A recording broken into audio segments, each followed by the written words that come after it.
Welcome to me, where suspenseful, thrilling, and mysterious stories will draw you into a world where the lines between reality and fantasy seem to blur. When the night falls, when all the sounds gradually quiet down, leaving only your own heartbeat and breathing, that's when these stories begin. Tensions, unsolved mysteries, moments that will make you hold your breath in fear or curiosity, all are waiting for you ahead. Find a comfortable seat, dim the lights, and let this sound guide you on a journey that is not for the faint of heart. I want each of you to leave a comment sharing where you are in the world. And if you are enjoying the episodes, don't forget to give a like and subscribe to the channel now. Relax. Are you ready? If so, join me in the first story right now. Nowhere to be found. She's gone missing? When? Last night. I woke up this morning, and she wasn't in her bed. I thought maybe she'd gone to the bathroom, but she wasn't there either. I checked everywhere. Oh my God, Tori, did you check the backyard? Maybe she went outside to play early. Of course, I checked the backyard. I checked the whole house, top to bottom. She's not the type to just wander off, especially not to this early in the morning. Okay. Have you called the police? Not yet. I don't know. I was so panicked. I called you first. You know how they are. They'll assume the worst, that I'm a bad mother. Tori, stop. Listen to me. You need to call them now. The sooner they start looking, the better. Every second counts. You're right. I'll call them now. Good. I'll be right over. Just stay put. Thank you, Sam. I don't know what I'd do without you. Don't worry. We'll find her. Just breathe. 911. What's your emergency? My daughter. She's missing. I can't find her anywhere. Ma'am, can you give me your name and address? Victoria Brooks, 123 Main Street. And the missing person's name and age? Rose Brooks. She's 6 years old. She has long, dark hair, light brown eyes, and she was wearing her favorite pajamas, the ones with the little bunnies on them. Mrs. Brooks, we'll send someone over to take a statement. In the meantime, try not to worry. But how can I not worry? She's just a little girl. I understand, ma'am. But it's important that you stay calm and answer the officer's questions clearly. Can you do that? Yes, I'll try. Good. An officer will be there soon. Tori, it's me, Sam. Oh, thank God. I'm so glad you're here. I'm a mess. I told you I'd come. Have the police been here yet? Not yet.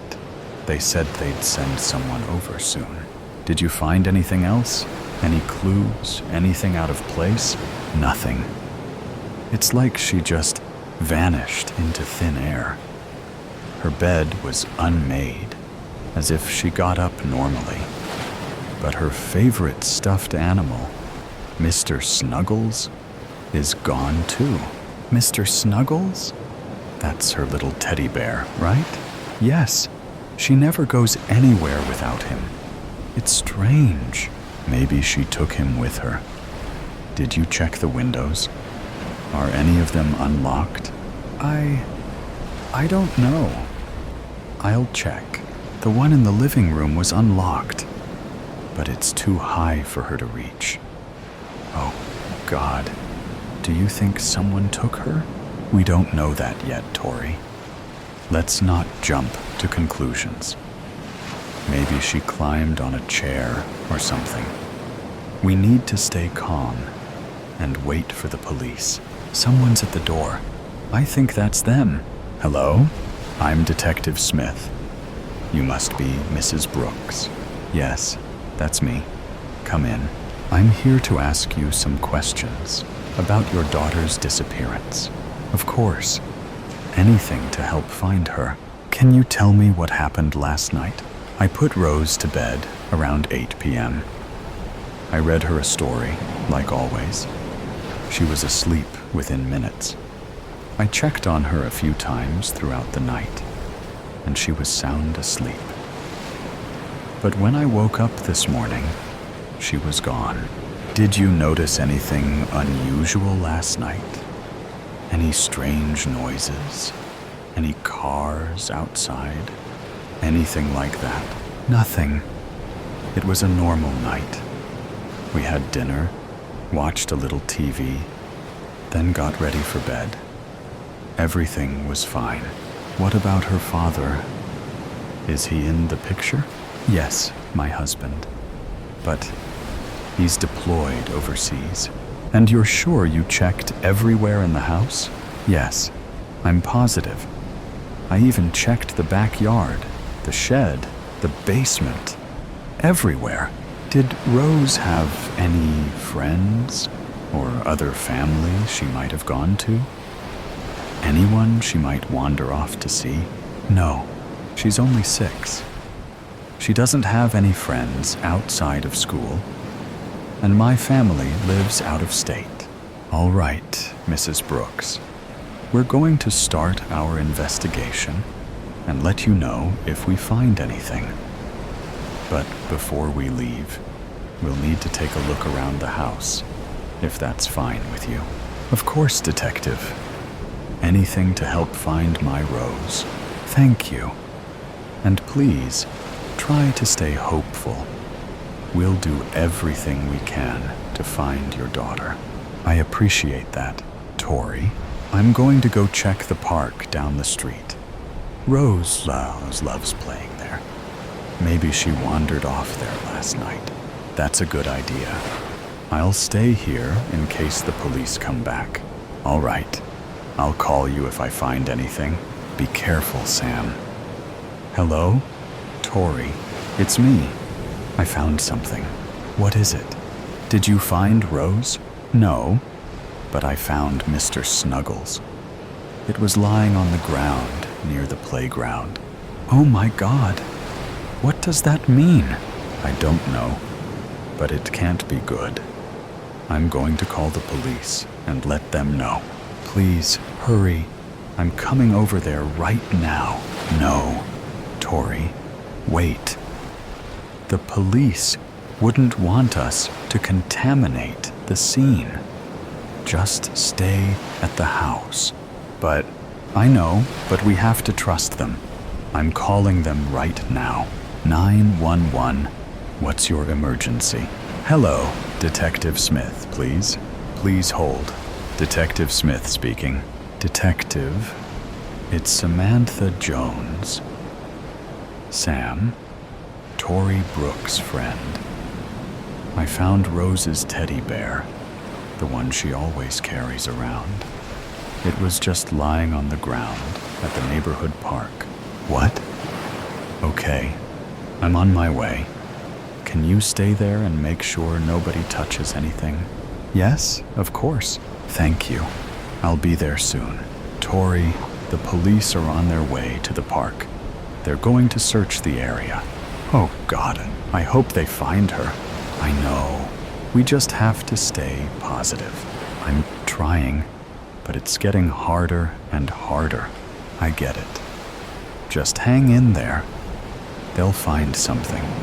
I'm certain of it. Detective Smith, we've searched the entire park, but there's no sign of the girl. Damn it! We need to widen our search. Check all the nearby houses and businesses.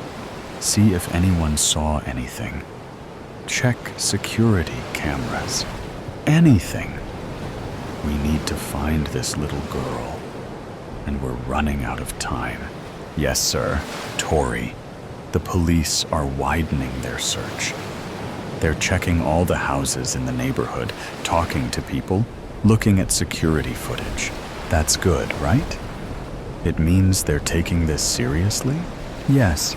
It means they're not giving up. I hope so. I can't lose her. They'll find her, Tori. I know they will. I hope you're right. I think the police are back. Mrs. Brooks, we have some news. Is it about Rose? Did you find her? Yes, we found her. Oh my God, is she okay? Is she hurt? She's alive. But she's been through a lot.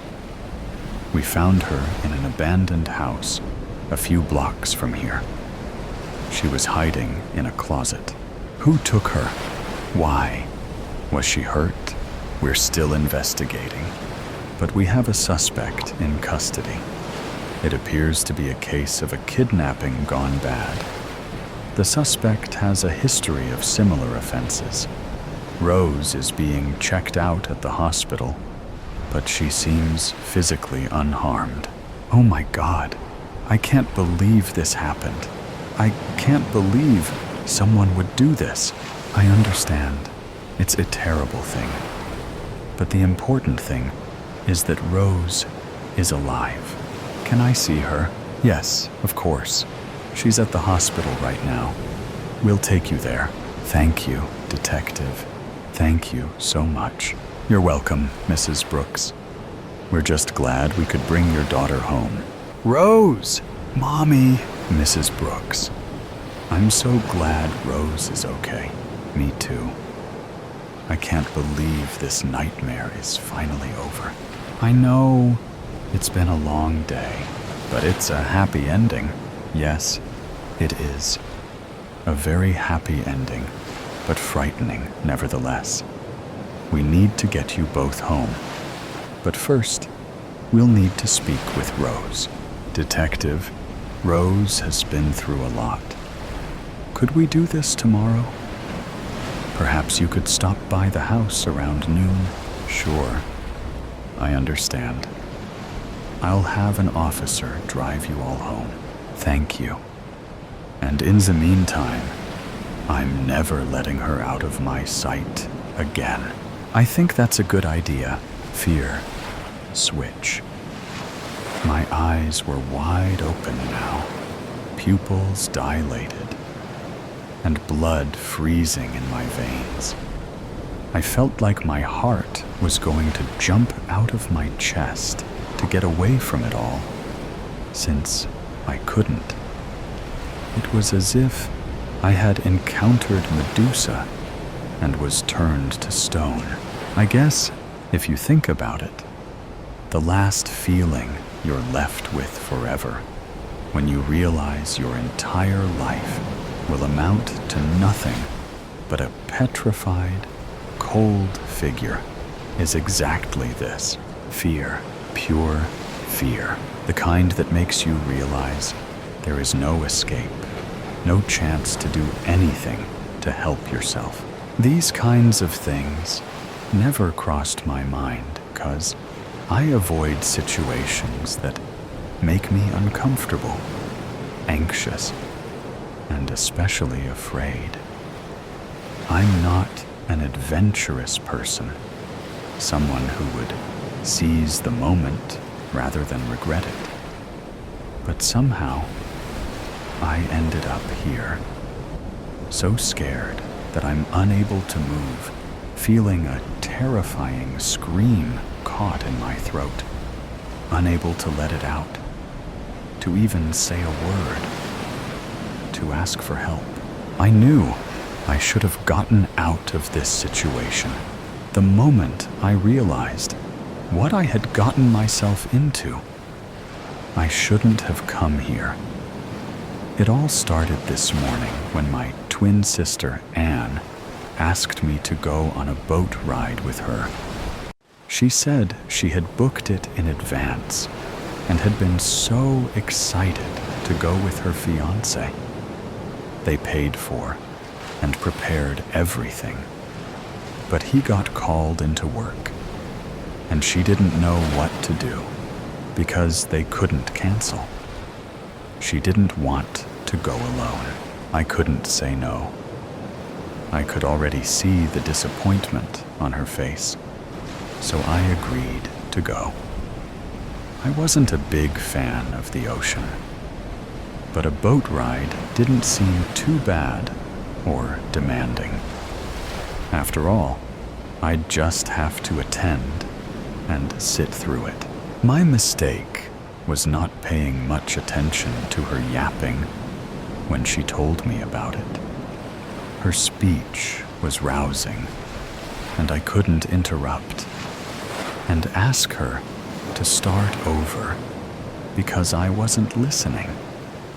So I ended up on a boat facing my oldest fear. The floating horror in question arrived to pick us up when I realized what I had gotten myself into. I can't believe you're actually doing this with me. I mean, coral reef scuba diving is something anyone would love, but at such a depth. I thought you had some sort of sea phobia, Anne said. My heart started racing, and I sat down for a moment. I tried to breathe and control my distress, denying my thalassophobia, badly remembered by my sister, after she nagged me about our childhood and how she knew I told her something similar. I finally convinced her to stop searching for my deepest fears. Unlike Anne, I never forgot how everyone laughed at me when I confided in them. I couldn't bear being mocked again, especially now when I'd rather drown than do this. I had to get out of this boat, out of this situation. My palms were sweating, and I could hear my pulse in my ears. Boat engine starts. Oh no! Nope! No way. This can't be happening, I thought, worst case scenarios flooding my mind. I felt like living all of them, from the overthinking that made my body tense and weak in sudden shifts. I think I'm going to be sick. I feel dizzy. I can't do this. I hated feeling this way, trapped between pessimism and irrational fear. Usually, I use overthinking to my advantage, avoiding anything that would inconvenience me, not to help me escape a real threat or possible deadly situation after filtering it through my thinking. What am I doing? What will I do? I am losing precious time in which I could have found an excuse to turn this boat around. My mind can't work under this pressure, and my body sure isn't very helpful. What's wrong? You seem kind of pale. I hope you're still up for this. I'm so excited to do this with you, Anne. I couldn't let her down. Not when she had that spark in her eyes. A spark I hadn't seen since we were kids. She looked like a 5-year-old on Christmas morning. And maybe I was just being paranoid. Don't worry, I won't ruin this for you. It's just a little motion sickness. I treacherously lied to my sister, with whom I had shared everything my whole life. I couldn't tell her the truth out of fear she'll laugh at me, and I would no longer feel just afraid, but also ashamed and upset. Well then, stop overthinking. As long as you don't get swimming sickness, you'll be fine. We're almost there. Anne smiled warmly, in her specific way that usually melted my worries. But now, it only calmed me enough to avoid turning into a lunatic. We started putting on our equipment as we moved farther and farther into the deep ocean. 1,000 meters? 2,000 meters? It's been a while since we were able to see any land. I didn't want to think about the depth we were at, so I kept telling myself it wasn't that deep. Our ride wasn't longer than an hour, but the motorboat moved fast. Stop it. I won't think about this anymore. Meanwhile, my sister explained the use of everything in our gear and the emergency action plan that we shouldn't get in much detail with because it's just a precaution, as she learned in her training. I would describe it to you, but my mind got blank, and I can't remember a word she said. Sometimes I'm having a hard time paying attention when something else is bothering me, so my thoughts spiraled elsewhere. It was time to enter the water in order to be done and on our way by sunset. Anne dove in head first, waiting for me. I entered slowly from the edge. I think by this time it was clear I wasn't thrilled to do this, so she waited to make sure I'd actually follow her. I wasn't afraid of water or swimming, and the ocean was calm today. If the waves had matched my anxiety, I wouldn't have come this far. I closed my eyes and submerged myself. The world around me and all my worries vanished briefly. I felt weightless and my mind cleared. But the quiet was deafening, and it would soon turn eerie. Once I got used to the feeling, I opened my eyes and my stomach tightened. I felt so small and exposed. All I could see was water, shades of blue forming a bottomless void, darker and darker when you dared to venture below. My sister was having a blast. Her eyes were wide and curious, and her smile kept widening. She pulled my hand to go deeper. I didn't like that idea, but losing myself in this place, with no landmarks to help me navigate for sure, wasn't better. We swam, and I focused on inhaling and exhaling slowly to calm myself, counting every breath rather than the minutes I still had to endure this. 56, 57, 58. I kept swimming slowly to avoid getting tired. What if I reached exhaustion here and didn't have the strength to return to the surface?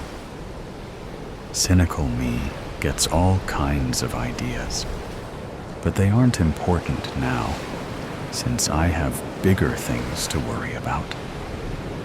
I hoped my sister would get bored faster, so we could get out of here. It wasn't long until I saw it.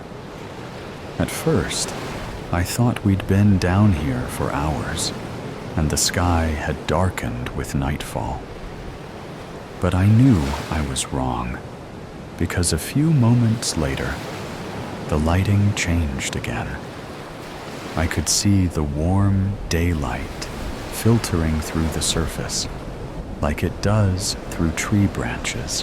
120, 121, 122. Anne noticed it too and looked up. But the surroundings above us didn't seem to have changed. The second time it happened, it was more sudden and got even darker than before. But like the first time, it faded before our eyes could adjust. I started to worry because I realized faster than Anne what was happening. My body was overcome with fatigue, and I was distressed. You could see the unsettling look on my face as I glanced at my sister, too afraid to check the surroundings. Unlike me, Anne let her reflexes kick in and looked up and down to figure things out. She wasn't agitated or scared. She just lost the charming smile she'd had moments ago and now looked serious. I wanted to curl up and hide. My heart pounded in my chest, so I started to slowly close my eyes, trying to disappear for a second. Just then, my sister grabbed my hand. She managed to pull me just a bit closer, and when I opened my eyes, I saw it. 134, 135, 136, 137. We were both stunned, and it felt like the whole world stopped. I tried to keep breathing, but it felt as though this place and I were frozen in time. It was right in front of us, and I could only see a small part of it, yet it was massive. I couldn't comprehend the size difference in that moment. Its big eye was staring at us, cold and emotionless. This is how my nightmares always began. I would see it and try to swim away, but never managed to escape before waking up. It would catch me and swallow me whole. But in my mind, I imagined the stories you are told as a kid, or the ones you see in movies. This was entirely different. Facing a gigantic whale, feeling it look through your fears, not knowing what to do, or if you'll live to see tomorrow. 149, 150, 151. My eyes were wide open now, pupils dilated, and blood freezing in my veins. I felt like my heart was going to jump out of my chest to get away from it all. Since I couldn't, I didn't know what to do. I wanted to swim to shore, but I was too afraid. I thought that moment would never end until I felt it. Anne grabbed my feet and pushed me toward the surface. 171, 172, 173, 174. After she gave me that boost, I felt like I had the strength to keep going. I swam as fast as I could, not looking back to avoid letting fear overwhelm me. I could see the surface, the sun, and in no time, the sky and the boat. I scrambled in, and as soon as I felt the solid ground beneath my feet, I rubbed my eyes and tried to adjust them to the light as quick as possible. 226, 227,228. I looked in all directions. Water, water, water. All I could see was the damn ocean. I waited a little more, kept looking, but there was nothing. Exhaustion and despair washed over me. I kept searching in sight, but it was hopeless. I couldn't see Anne anywhere.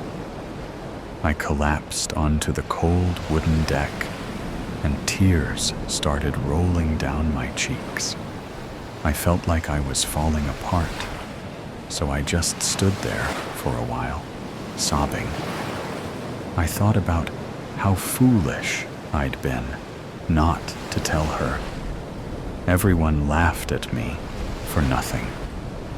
If I had just told her, she would have understood why I didn't want to do this. I was terrified of whales. Maybe we would have turned back, and this would never have happened. I'm sorry. I kept whispering through my sobs. I knew no one would laugh at me now. I wished I had conquered my fear earlier, so I could have been the one to give her one more breath to take. The end. The shadows beneath. I always had an irrational fear of the dark.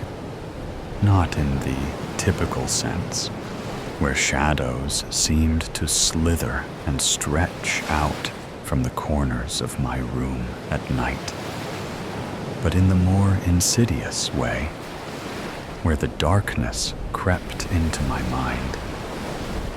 It was a quiet terror, the feeling that something was watching, waiting for me to slip. But lately, that fear had intensified.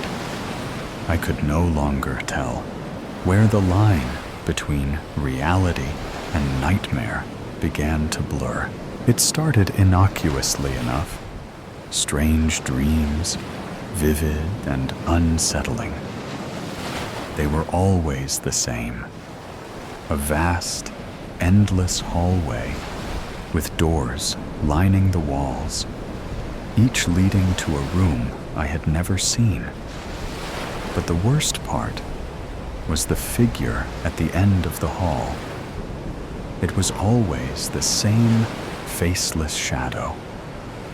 A person, but not a person. Its form indistinguishable from the pitch-black night surrounding it. One night, it was different. I woke up drenched in sweat, my heart pounding in my chest. The hallway from my dream stretched out before me, just like in my sleep. Only now, it felt real. The floor was cold under my bare feet, the air heavy with the scent of mildew. I froze, knowing that something was wrong, but unable to move. My eyes darted around the familiar room that now felt alien. My instinct screamed at me to run. But where? To hide from what? Suddenly, a noise broke the silence. A creak from the far end of the hallway. The figure had moved closer. My breath hitched as I saw it again, standing at the far end, a dark silhouette against the backdrop of the hallway's dim glow.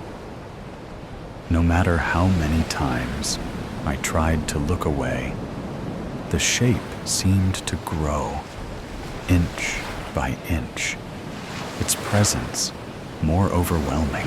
I tried to scream, but no sound came. Panic surged as I tried to turn back to my room, but my legs wouldn't obey. Each step I took towards the hallway was heavier than the last, as if the darkness was pulling me in, urging me closer to the shadow. Then, for a split second, I saw its face, or rather, the absence of it. Where eyes should have been, there was only an empty, swirling void, a vortex of my worst memories. All the faces, all the fears I had ever tried to bury resurfaced in that hollow, unblinking stare. In that moment, I understood. The figure wasn't some external terror. It was the manifestation of all the things I feared about myself. My fear was me. I was something that needed to be feared. But why? Why do I need to be afraid of myself? And then, in the middle of my terror, something shifted. I began to understand that the nightmare wasn't about running, hiding, or avoiding the figure. It was about confronting it, acknowledging what it represented. I had lived my life trying to hide myself, my true self, the real me. But the more I avoided, the more it controlled me. The shadow wasn't just a fear. It was a reflection of my own unresolved past that I needed to confront, or I needed to remember something that explained everything, explained why I was different. Taking a deep breath, I did the one thing I had never dared to do. I approached the figure. As I walked towards it, the air thickened, the darkness pressing in on all sides. But I kept going. The closer I got, the less the shadow seemed to loom. The face, or what should have been a face, began to soften, its edges blurring, until it was just a shadow once again, no more real than the fears I had allowed to dominate my life. My heart still raced, but there was a strange sense of clarity. I wasn't running anymore. I wasn't hiding. I had confronted the darkest part of myself and survived. And now I remembered. I remembered everything. The darkness around me began to recede, the hallway dissolving into nothing. I was back in my room, sitting up in bed, the morning light creeping in through the blinds. My breathing was steady now, my mind clear. For the first time in years, the shadows no longer seemed so terrifying, for I had conquered it. The only thing that ever got anything out of me, because now I knew. Now I remembered the truth about who I am, the monster that I carried within me. It didn't want to stay buried anymore. It was clawing through my skin to let loose. I had controlled it my whole life. It was time everyone felt what I felt. Everyone had to be afraid of my fear. Everyone deserved to face my fear. Everyone should fear me for who I am. I sat on the edge of my bed, the warmth of the morning sun pressing through the curtains. My mind still buzzed with the after effects of the nightmare. No, not a nightmare, I corrected myself, but a revelation. It wasn't something I could easily shake off. The fear of the dark, the shadow that had haunted me for so long still lingered in the corners of my mind. But now there was something different, a strange sense of power, knowing the truth. I stood up and walked to the window, looking out at the world beyond. The trees swayed in the breeze, and the sky was clear, but a lingering thought gnawed at me. My phone buzzed, snapping me out of my thoughts. It was a text from my best friend, Mia. "Hey, how are you today? You seemed off last night. Wanna talk?" Oh, so now she wants to talk, is it? With a deep breath, I typed a reply. "I had a strange dream last night. I think it was more than just a dream, though. Something shifted in me." Mia's reply came almost instantly. "That sounds intense. Want to meet up? You can tell me about it." I felt annoyed, but then I typed, "Let's meet at the cafe later."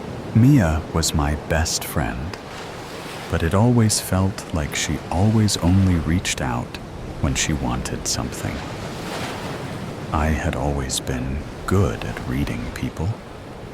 I knew Mia was selfish, but I always hanged out with her because she was also one of the most popular girls in college, which gave my life normalcy. I never understood any emotion. I just mimicked everything I saw.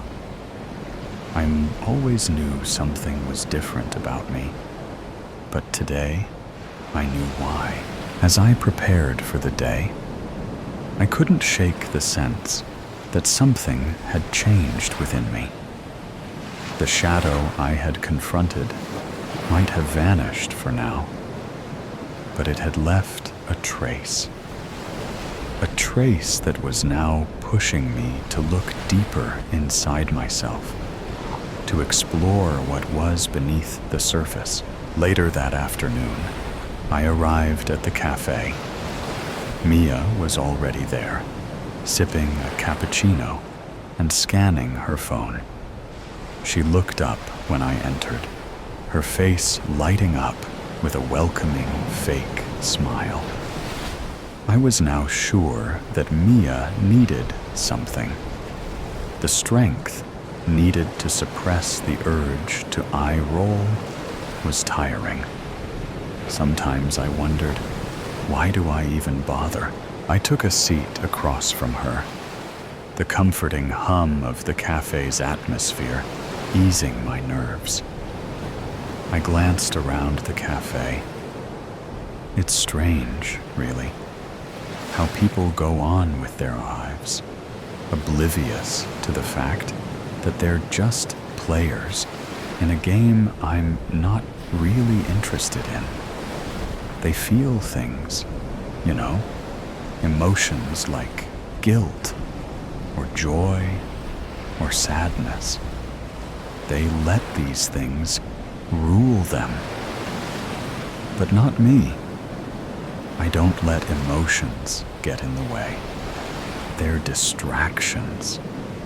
Why should I feel anything when I can see things so clearly? Take today, for example.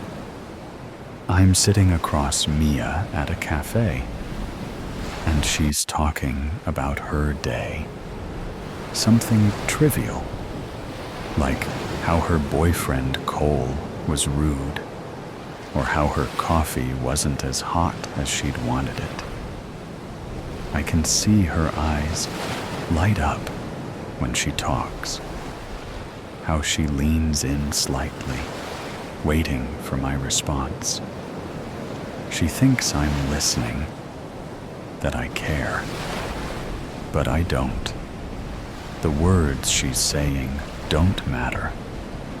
The only thing that matters is how she behaves, how I react to things she says, how she trusts me, how she looks at me like I'm someone worth sharing her thoughts with.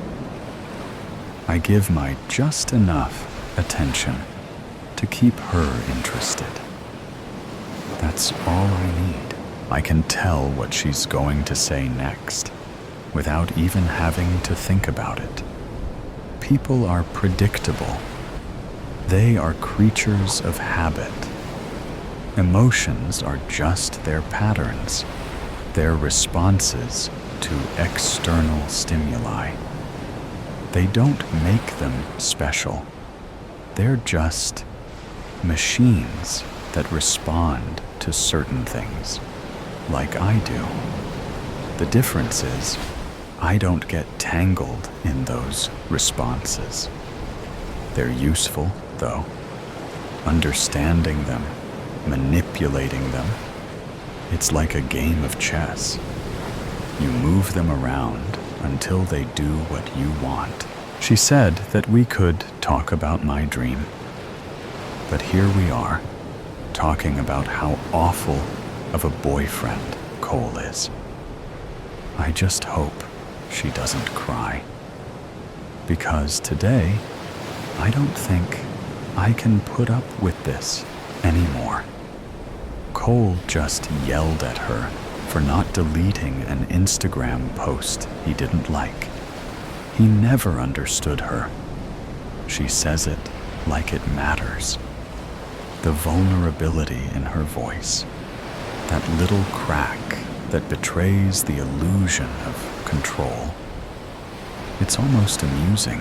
People talk about their wounds like they're sacred, like they're somehow beyond reproach. But what they don't realize is that they're just vulnerabilities. And if you're smart, you can use them. I watch her carefully, noting the way her hand shakes slightly as she stirs her drink. She's nervous now, about something. I nod, pretending to care, like I'm reflecting on what she said. I don't care about her boyfriend or her pain. I care about what makes her tick, how I can twist her perceptions just enough to get what I want. It's not about hurting her, not necessarily. It's about control, power, and in this world, people give up their power so easily. They open up to you, they trust you, and once they do, they're mine. Her phone vibrates. She picks it up, looks at it first with anger, then confusion, then sadness. I don't need to wonder what it is about. She will tell me about it eventually. She always does. She smiles, reassured. She thinks I understand her, thinks I'm someone she can confide in. She's wrong. I finished my drink. Her face lit up with the self-satisfaction of someone who feels understood, who's shared their deepest secrets with someone they think cares. Do you have a crush on Cole? She asks suddenly, her expression a mixture of hurt and anger. Now, where was this coming from? Sometimes people do throw a curveball at you, but if you are someone like me, you always know how to dodge it. What? No, I said, trying to convey an emotion that I wasn't feeling. She stares at me, trying to read me. Unlike me, she wasn't good at reading people. Hence, she was in a relationship with an idiot like Cole. He was hot, all right. He had a handsome face, body that girls went mad over, and that bad boy attitude that had girls dropping like flies all over the campus. Also, he was nutty as a fruitcake. He had a personality of an Adidas sandal. She thinks that staring at me intently may intimidate me into telling her something. I just don't care about her or her pathetic boyfriend anymore. It seemed like a staring contest between us. She doesn't know that I've already moved on. I've already seen her for what she is. Predictable, simple, and just another piece on the board. I've won, and she hasn't even realized it. Cole and I had a fight yesterday. You know about the Instagram post I told you about? Then he went on saying about how smashing hot you are. Brad and Nate agreed with him. I got a little mad. I mean, I know you are hot, but please, why does he care when he is dating like the hottest girl on the campus? She said, looking at me to affirm her belief. I just stared back because I don't even care anymore. She just continued after a minute of reassuring herself about her hotness. Cole left after that, but Nate stayed back to see if I was all right.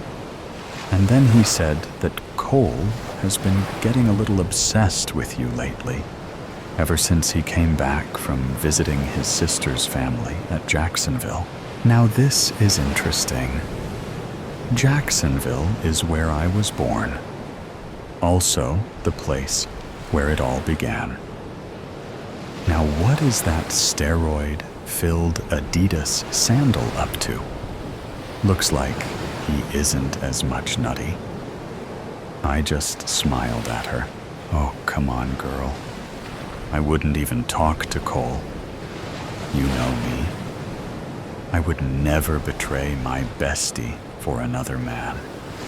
You know sisters before meisters. He will never come between us. In fact, he will never hurt you again. I said, smiling, knowing that the steroid-filled balloon needs to be popped. Mia is too important for my normal image, as much as annoying she is. She is an important piece in my chessboard. I still had a year left in college, after all. Satisfied, she gets up to leave, and I watch her walk away. She's happy, content.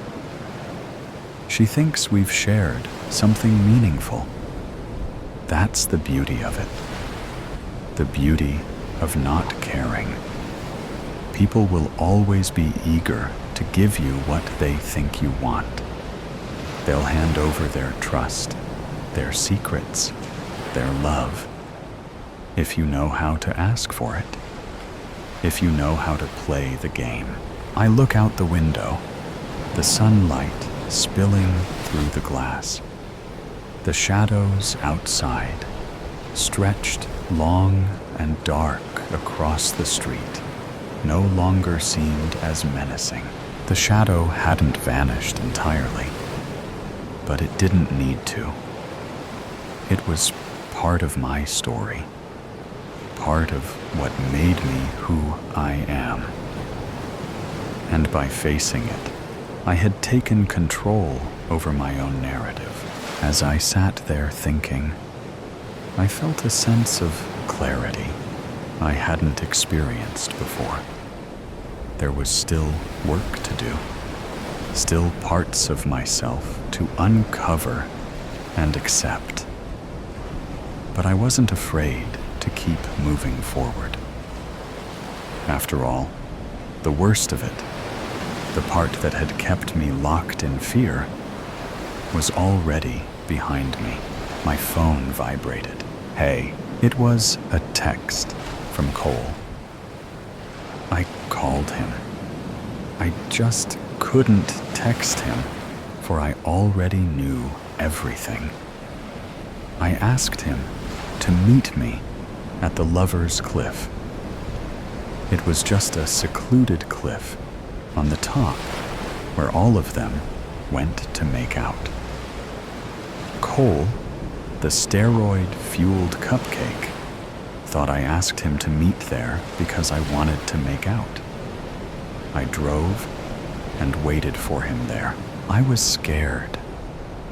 Not because he was walking slowly towards me and looking at me like a predator looking at his prey, but because I knew the truth. I was the big bad wolf, and he was just the shepherd who cried wolf. I slowly and seductively walked towards him. Licking my lips, I watched him follow my action. I have a secret? I asked, my voice barely a whisper, as if it were a secret in itself. Yes, he said, smiling and reaching in front of me. And you know about it? I asked, trying to look serious and running my nails slowly along his chest and going around his neck. Yes, he said, smirking and holding my waist. I shivered a little as his fingers made exotic patterns on the exposed skin of my waist. I pulled him closer to my face by his neck and played with his soft hair. And this secret is what? I whispered slowly, our lips almost touching. You don't know about it yet? He said, looking at my lips with lustful eyes. Let me get this straight. I have a secret that I don't know about, but you know about it? I kissed him, giving him exactly what he wanted.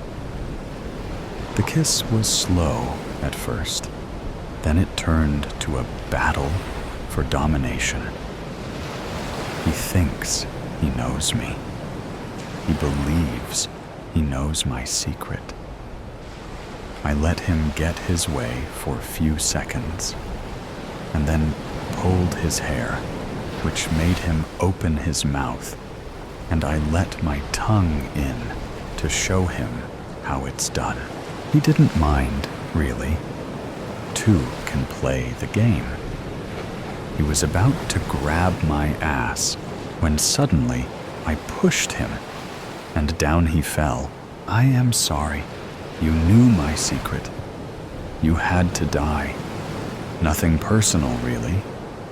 For what it's worth, you were a good kisser, I shouted, looking down the cliff at his falling figure, my hair flowing back and laughing maniacally.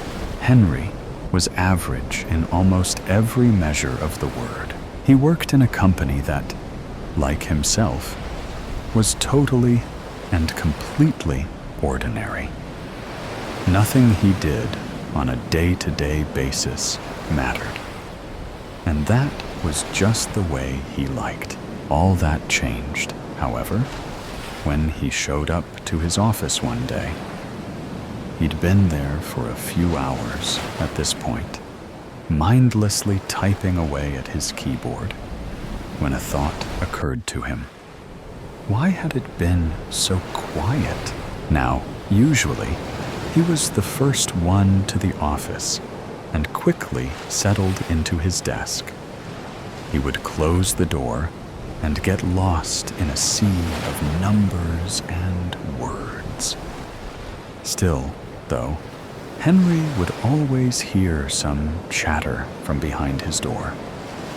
Maybe the beep of the copier or the laugh of a joke. Never had it been utterly silent like this. Henry tried to get out of his mind. He tried to continue with his work. Henry continued typing. Usually, his work soothed Henry. But now, a growing sense of uneasiness filled him. Somehow, he knew that if he stopped working, and dared to open his office door, everything he loved about his life would come to an end suddenly and horrifically. Henry continued typing. Henry knew that he couldn't keep mindlessly typing at his keyboard. So, he decided to get up and investigate what was happening. Henry continued typing. It appeared that Henry didn't want to follow the laid-out structure of the story. Perhaps he thought that if he kept typing and doing his work, all this wouldn't be happening. That's the spirit, Henry. Bravo. You figured it out. Well done. But seriously, don't you think it's time to face the inevitable and open the door? Henry continued typing. All right, you win, Henry. I'll leave you alone now and let you live out the rest of your life in ignorant bliss. Goodbye, Henry. Henry paused and stood up. He walked over to his door and opened it slowly. Henry couldn't pretend to keep working any longer. He walked over to his door and tossed the door open, as if to say, I don't fear the situation I am currently in. In fact, I am Henry, and I laugh in the face of danger. The door slammed against the wall and revealed an empty office. The brave protagonist decided to get to the bottom of this. Henry walked carefully out of his office. Then, he walked down a hallway and stopped at a set of stairs. The left set went up, and the right set went down. Upon coming to a set of stairs, Henry took the one on his left. Henry paused for a moment before heading down the right set of stairs. For some reason, beyond all common sense, Henry decided to take the stairs on the right. He surely knew that there was nothing at the bottom of those as he descended each step. After all, he'd been an employee at the company for, I don't honestly know how long. My, how embarrassing. Well, let's say longer than a year and less than 100 years. Yes, I'm quite happy we've come to an agreement. Henry reached the bottom of the stairs. He looked around and saw nothing there except for a bucket. He walked over and picked up the bucket, then headed back up the stairs. Ah, yes, the bucket. Quite a crucial piece of the story.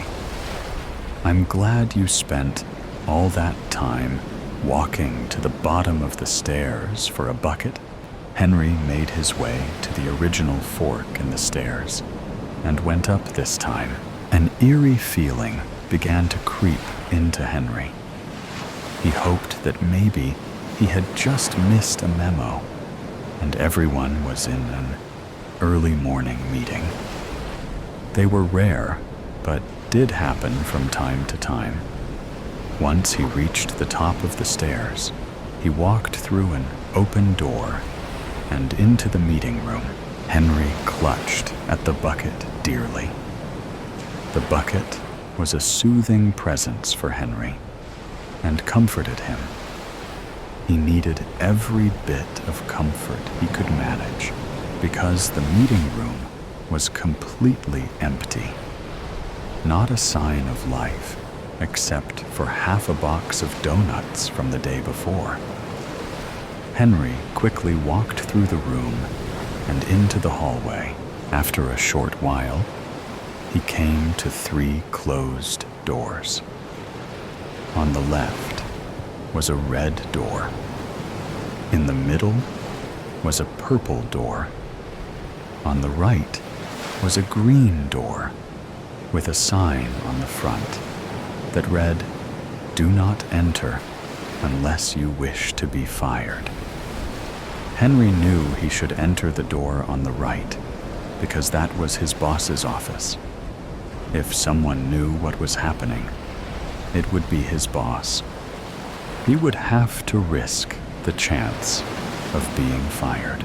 Henry walked over to the red door and turned the handle. He pulled on the door. It rattled, but didn't open.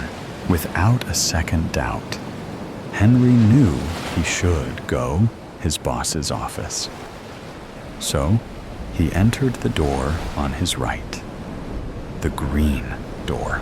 Henry walked over to the purple door and turned the handle, then pulled on the door. It rattled, but didn't open. Ahem. Perhaps I wasn't clear. Henry walked over to the green door and walked inside his boss's office. Does nobody have respect for a good story anymore? It's a good thing I remembered to lock those doors. Henry opened the green door and walked inside. When Henry walked inside his boss's office, to no one's surprise, it was empty. There was nothing but a solid wood desk and huge bookcases on each side. At that moment, Henry resigned himself to a life of solitude. He was sure that he was going to spend the rest of his miserable life in complete and utter isolation. And he was okay with that. Come to think of it, he never really liked having his co-workers around, did he?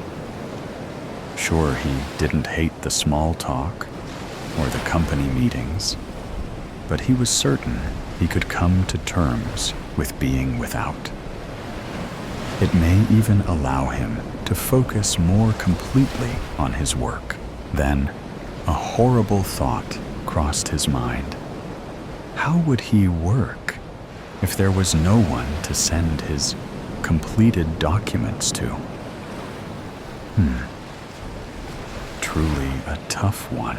That's it. Henry will be the worker and the boss. Yes, that's genius. This way, he can continue to play out his mundane life and find some semblance of happiness. Well, I guess that's it then. Henry spent the rest of his time working away at his desk, while occasionally walking up the stairs and approving all his glorious work. Henry really was a superb and hard-working employee. Henry still stood in his boss's office. He stared at a big red button that said, "Do not touch," in big letters. He walked over to it and pressed it. Oh, Henry. What did you think would happen when you pressed the button? Setting aside the obvious fact that it was clearly stated for you not to touch, did you think that by pressing the button, you could fight against the system? Fight against your fate? Fight against me? Ha ha ha. I applaud your resilience, Henry. Truly. Henry pressed the button again. Okay. This is starting to get pathetic now, Henry. How about you just head back to your office, and we'll go with the ending I already planned out for you. I know you, Henry. I know that you need someone to tell you what to do, and that without that, you can't function. So, I am telling you now, Henry, to turn around and go to your office and get back to work. Henry pressed the button again. The building shook, and Henry had to brace himself to avoid falling over. Henry, why did you do that? Didn't I just give you a direct order? If you press that button again. Henry pressed the button again. The building shook more violently this time. It shook until Henry felt like he might pass out. Then it all stopped at once, and Henry waited, bucket firmly in hand, for a long time in that office. Henry waited until he felt like it was long enough. Finally, there was no one telling him what he should think or how he should act. It was a freeing sensation, but also a deeply disturbing one. Perhaps he would have been better off blindly listening to that voice, but it was too late to second-guess himself now. So, he turned around and headed back to his office. Henry looked down at his watch. Almost time for lunch. The tainted wing, heaven, appeared to me as a realm of endless light. A shimmering sky of golden amber, merging seamlessly into liquid blues.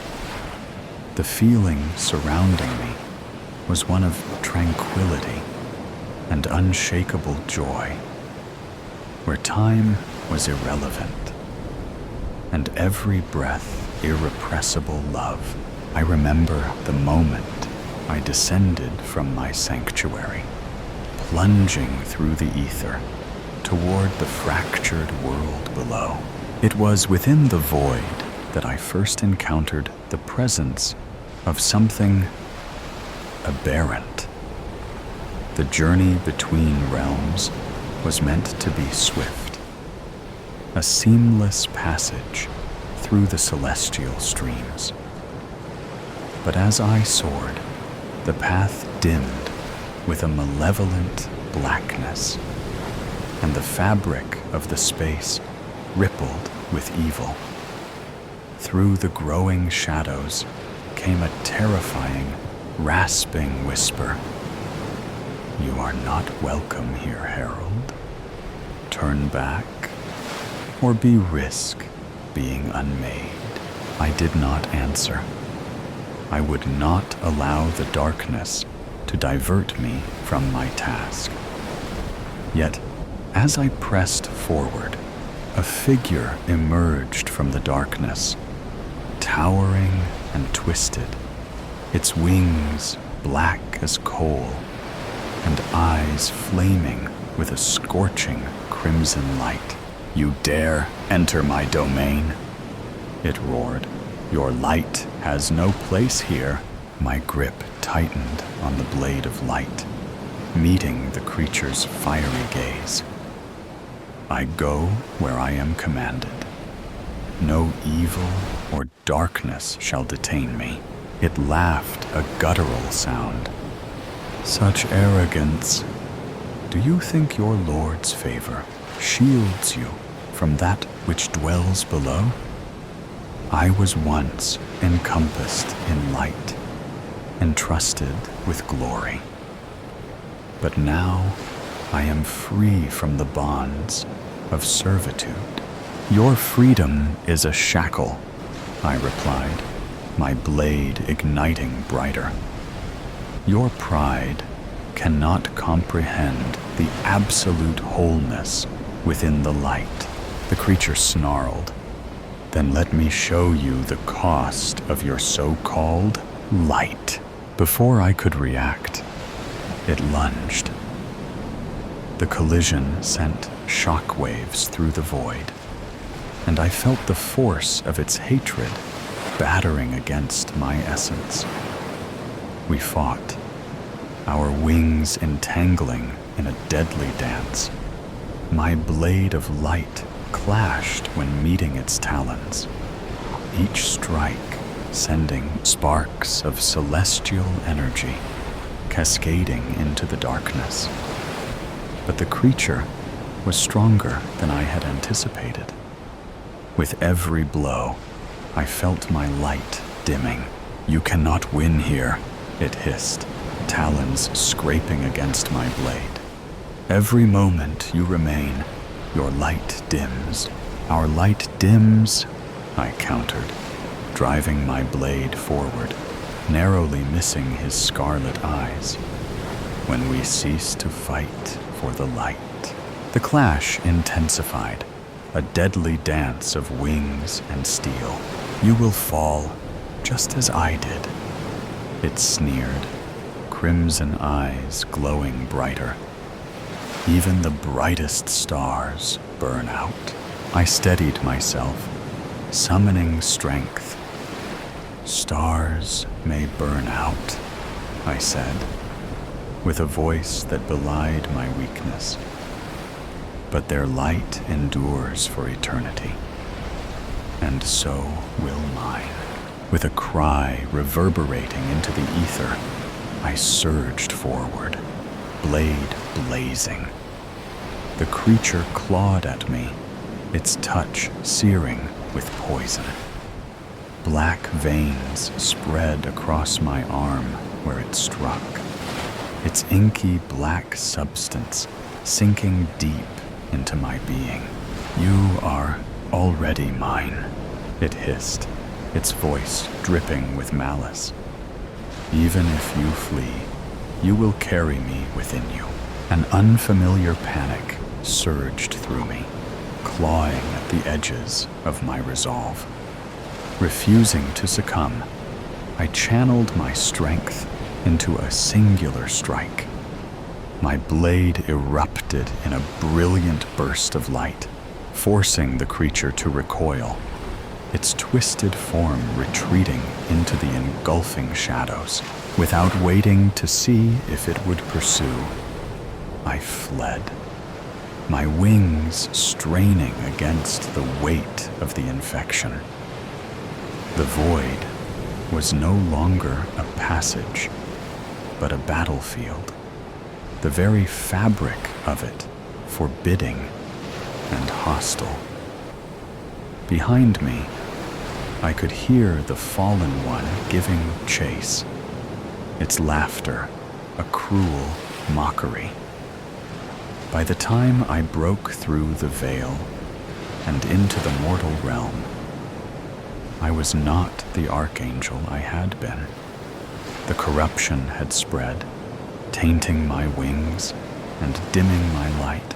Earth was a war zone where the remnants of humanity fought desperately to preserve their world.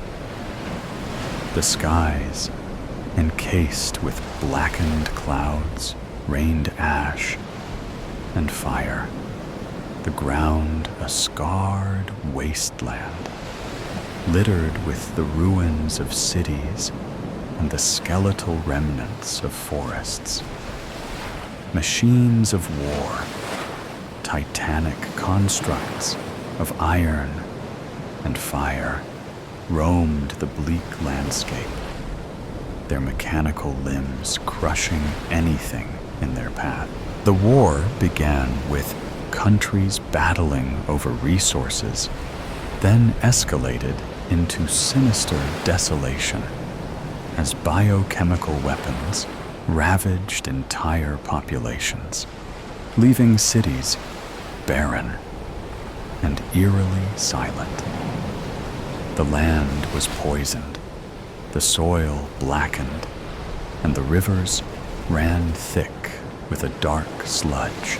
Yet even worse were the abominations, part machine, part flesh.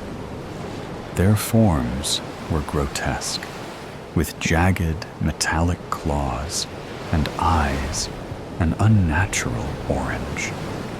These soldiers were relentless in hunting down any survivors, driven by malevolent intelligence. They tore through buildings and barricades and sniffed out even the faintest trace of human life. These were the horrors Birgitta was hiding from. The abandoned church, where she had taken refuge, was barely holding together, its walls marred by holes, its roof sagging under the weight of collapse.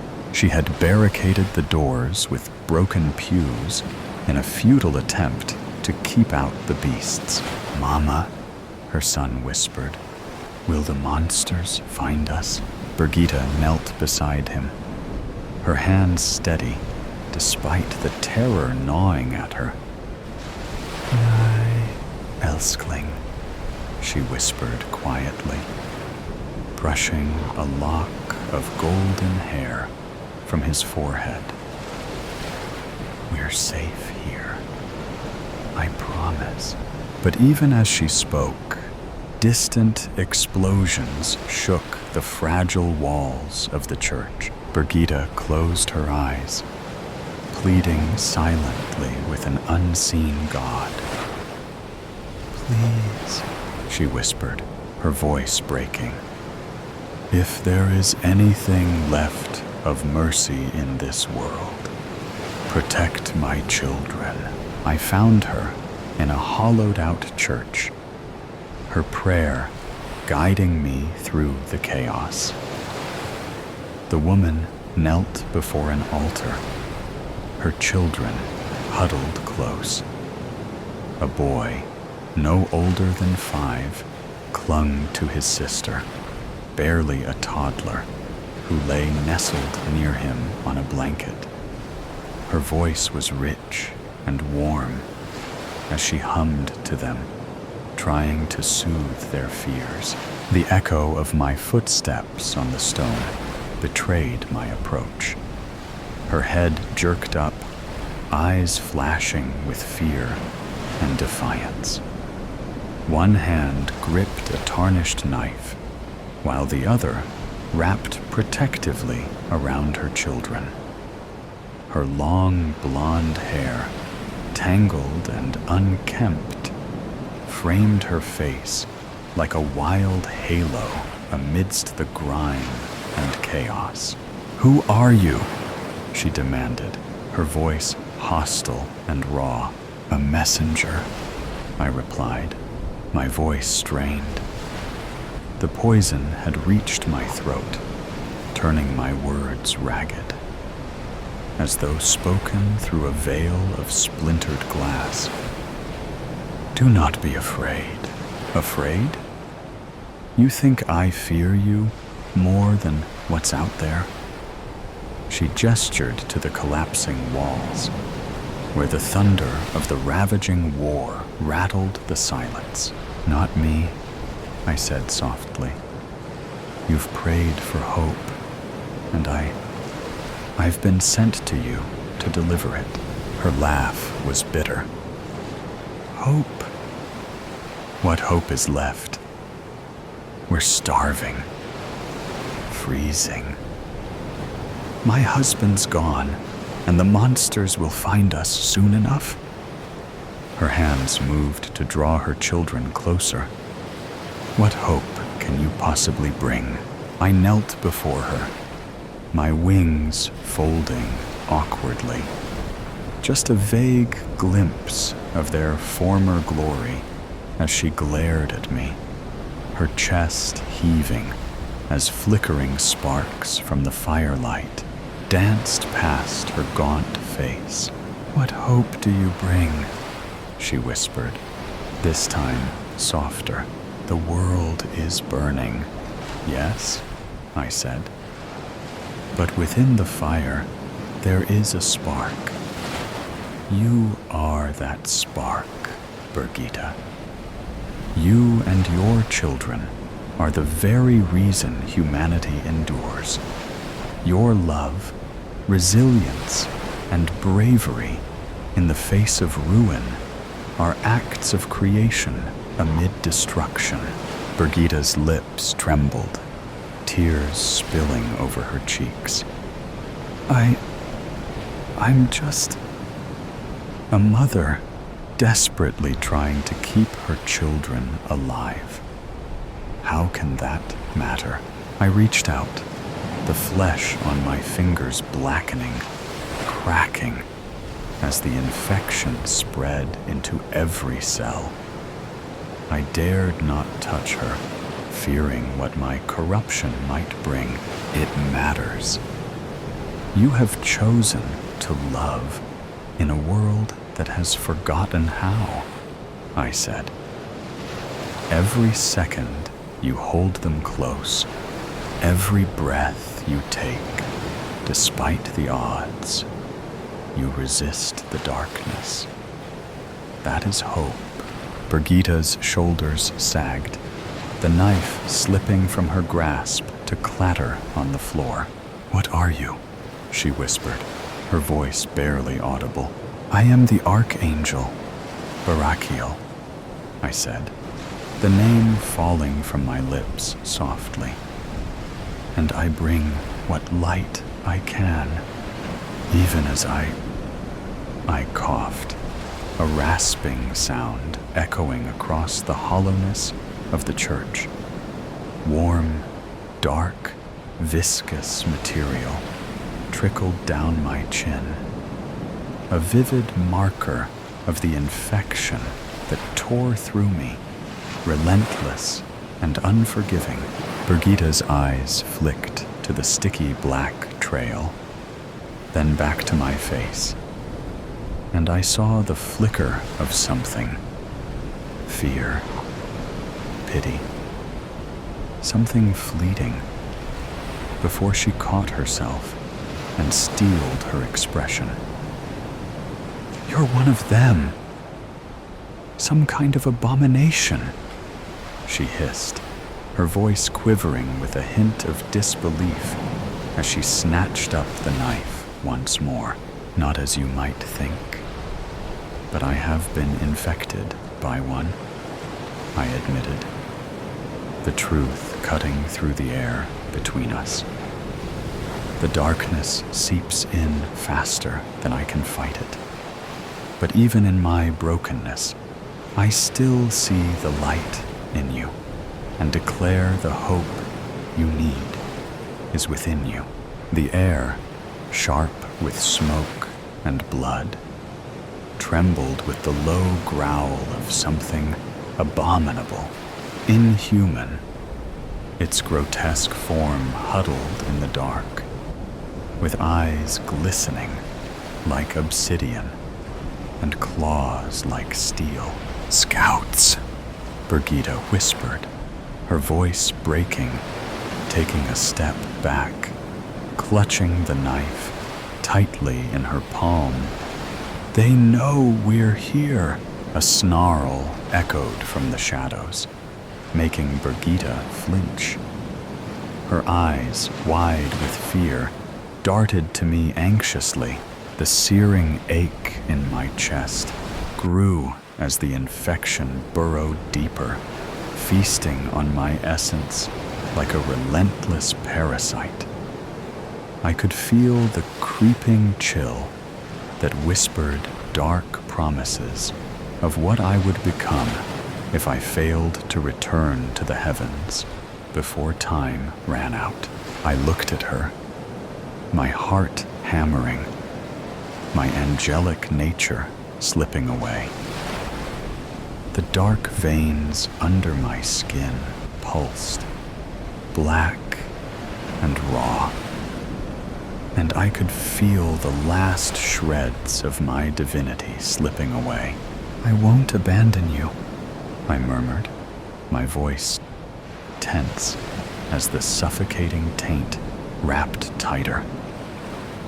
I plucked a feather from my wing and handed it to her. "Take this," I said softly. Once a brilliant gold, it shimmered faintly, barely piercing the shadows around us. "Keep it with you. Let it remind you that even in the darkest times, light and hope endure. It still holds a trace of heavenly power, a shield and a weapon to stand against evil. Birgitta took the feather with trembling hands. Her eyes searched mine, and I saw her resolve harden. She was still afraid, but there was something else now. Determination, purpose, hope. What if it's not enough? Her voice barely rose above a whisper, but I caught it. The uncertainty, the single thread of hope desperately clinging to the last embers of her belief. I pushed myself to stand, the fire in my veins making each movement like a stone dragged over a sharp edge. Then it will at least give you a chance to fight. The creature screamed again, and Birgitta turned, eyes wide in horror, as its shadow slithered past the crack between the doors. "Go now," I rasped, my voice rough and commanding. Darkness crept at the edges of my vision, threatening to overwhelm me until I forced it back, planting myself firmly between Birgitta, her small children, and the looming threat. I unfurled my wings to their full, fractured span, a shield against the encroaching evil. The first shadowy limb appeared, reaching into the crack in the door, talons deftly lifting the latch with alarming precision. The front door burst off its hinges, and the figure that emerged from the darkness was not the hellish machine of war that we expected, or anything of this world. The presence that breached the doorway burned with unnatural heat, making the air quiver. It was twisted, with slit-cut eyes, like fractured stars, and a mouth that split open in a grin of jagged teeth. So, the fallen angel seeks to defy his own fate, it rasped, a voice that reverberated with 1,000 tortured echoes. What hope do you carry now, Barakiel? You are already ours. I felt the infection tighten its hold, tendrils of pain trying to squeeze the light from my very soul. I clenched my fists, the calluses rough against my skin, a reminder of what I once was. I will not be yours, I said, my voice broken. The pain in my chest unbearable as I fought through it. The black tide aimed to unmake me, twist me into a creature like the one before me. But I would not let it. The creature's grin widened, vile and triumphant. You will carry the dark within you, Barakiel. It will warp you. The more you fight, the deeper it sinks its claws. It is already too late. I raised my head, eyes aflame with defiance. It is never too late while I have breath, I said, my voice slicing the air with the force of a blade. I was sent here with a mission of hope, and I will see it fulfilled. Hope is not dead yet. The demon lunged, its claws sharp and malignant. I dodged, the muscles in my wings straining as I twisted, a blinding arc of light, forcing the creature back. You are fighting a losing battle, it spat, darkness coiling from its fingers like serpents. I struggled, the poison a wildfire of agony tearing through my veins. But I willed my light to stay. If I gave in, if it reached my heart, I would become a vessel of destruction, a slave to the same darkness I now fought against. Behind me, I heard Birgitta's voice, high and urgent. "Come, Niels!" Her voice mingled with the frightened whispers of the boy and cries from the baby. They bolted, seeking an escape into the howling wind, carrying the salty tang of the sea. The icy bite of the wind was a dramatic contrast to the suffocating air they had just fled from. The demon's attention whipped toward the door, where Birgitta and her children had just vanished. As the creature's attention shifted, I took a deep, shuddering breath, its black gaze shifting back to me with malice. I could see flashes of Birgitta's face in my mind, the desperation in her eyes, the way she had held the feather from my wing like it was her last breath. Her voice echoed in my thoughts, urging me to hold on, to find the strength. "You're our only hope, Barakiel. Don't let this darkness take you." "Hope," I whispered, "the word a promise, is my purpose." With every ounce of will, I drove forward, slicing through the dark, cutting through the creature's defenses with a surge of light that burned like the sun.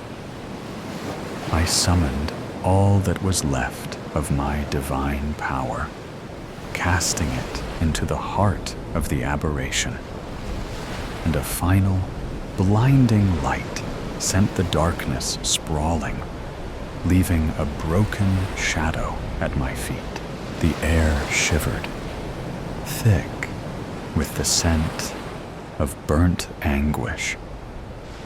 I knew the battle was far from over, that the insidious infection still clawed at me, relentless. But the light had not been extinguished, and if I still breathed, hope would remain. "Run," I whispered to the echo of Birgitta's face in my mind, the memory of her strength bolstering my resolve. Find the strength to believe. Never give up hope. The infestation surged, and I stumbled toward the shattered remnants of the church doors. I shook as much of the taint off my wings as I could, and took flight. Shutters creaked and flapped against the painted facades of the old, weather-worn cottages that lined the cobblestone lanes. Birgitta's breath came in short, panicked gasps as she ran, her ragged robe billowing behind her. Her children clung desperately to her, Niels stumbling over the uneven stones, Sarah clutching her neck, as their fearful blue eyes reflected the glow of street lamps that sputtered in the chill wind. The cobbled streets seemed to twist and narrow with every step, as if the town were conspiring to trap her. Soaring over the small, deserted city, I searched for her, eyes straining, urgently following the flickering trail of hope. Off in the distance, I could see movement. I pursued cautiously, the embers of energy flickering perilously as a warning not to delay leaving this world any longer. Birgitta and her children were surrounded by the mechanistic droids of war, their steel armor glinting ominously in the dimming light. She stood unyielding, one arm lifting the feather high, while the other clutched little Sarah against her chest, Niels clinging to her legs. Her long, golden hair curled around her like wildfire, and she met the advancing machines with a determined gaze. The glow from the feather expanded, creating a shield that pulsed with radiant power, encompassing her and the children. The droids paused, their movements jerky and tangled, as if the light had scorched them. They clashed and sputtered, their circuits disrupted by the barrier. I watched, a heavy ache in my chest, knowing the last of my celestial essence was ebbing away, the warmth dying like a fading ember.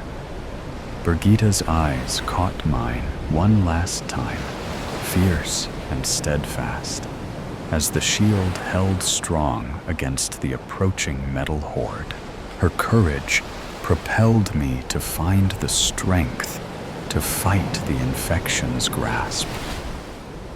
With the last drop of my essence, I flew into the void, toward the heavens, leaving behind the realm that had almost claimed me, holding tight onto the vision of Birgitta's bravery and the hope she now carried in her heart as I pushed toward my salvation beyond the stars. The levee. This is bullshit. It doesn't take two of us to guard this levee. Nothing's going to happen, especially not this time of night in the pouring rain. Don't know why we have to stand outside rather than sit in the cab. Could see just as bad from in than out. You just drove in today. Go ahead and get some sleep in the deuce. You look like shit. You look like shit. Nah. Remember, I'm kinda local. I got to sleep in my old bed at my mom's place last night. Go. Okay. Thanks, man. Yeah, whatever. And stop. Who's there? This levee is under the supervision of the National Guard. Turn around and return the way you came. Sorry, young man, but we can't do that. We don't want trouble, but we gotta do this. It's the only way, Mr. Hicks. What's your tag there, say? Adams? Which one of the Adams boys are you? Rick. Sir, I'm Rick. Who's with you? Just me and my dad, son. Just me and him. Why don't you put that gun down? Old Pops is with you? What are you two doing here? Let's just put that gun down, son. We'll explain. I can't do that, sir. Especially not with you holding that shotgun. You two need to stop bickering like old hens before I drop this box. That wouldn't be good for any of us. What's in the box? Dynamite. Dynamite? What the hell, Pops? Why are you bringing dynamite out here? Mr. Hicks? It's the only way, Ricky. The only way we don't lose everything. I don't understand. We gotta blow the levee before we lose everything. Our farm is set to get flooded out completely. I can't let you do that.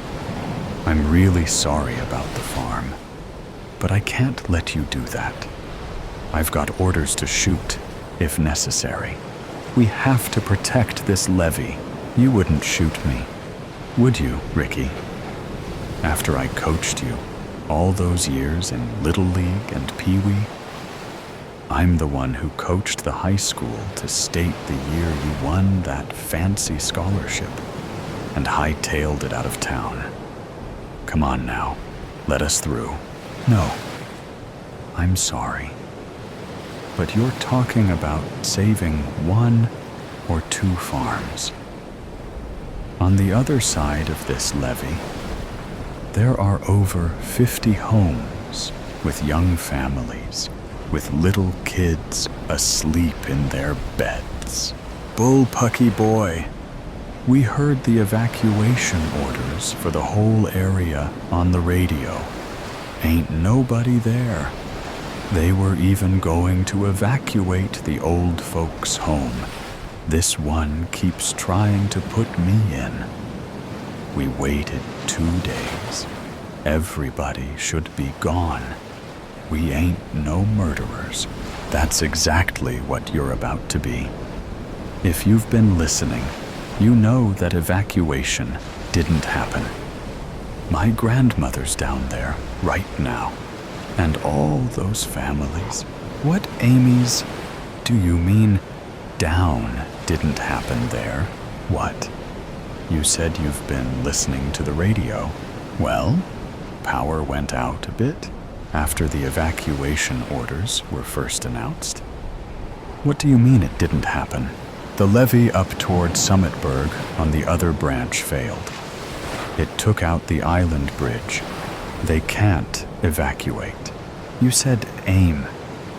Your gran is down at the old folks' home. Why didn't your ma bring her home? She should be home. Kara never did like your gran much. Figures she left her there. Your father is rolling in his grave. Hey, we tried Pops. She refused to leave. She insisted she can still help. Stubborn as a mule. That's your gran. Help with what, for God's sake? Just before the bridge went down, the med center went under. They saw that coming and had already evacuated everyone. Doc and a couple of nurses threw everything they could in the ambulance and set up in the nursing home. It's now the only medical facility in 3 counties. The Emergency Services Center went under, too. Grandma's running triage and dispatch from the night nurse station. Ha. Yup. That's definitely something she could do in her sleep. She was a Spitfire Army nurse, then spent probably 30 years running that dispatch before retiring. Well, holy. But our farm? Bill, hush. Private. Have your engineer types checked out this levee? Is it going to hold if it keeps raining like this? They're not sure. There's some work supposed to happen tomorrow if this rain lets up a bit. But it's mostly wait and see. You got a radio, private? One I can reach your gran on? I'm supposed to keep it on the guard channel. Just for a minute. No one will know it was your radio, and not a personal one. Please. Okay. Here, Amy Adams. You there, sweetheart? It's Hank. Hank Hicks. You get off this emergency channel. This is for business.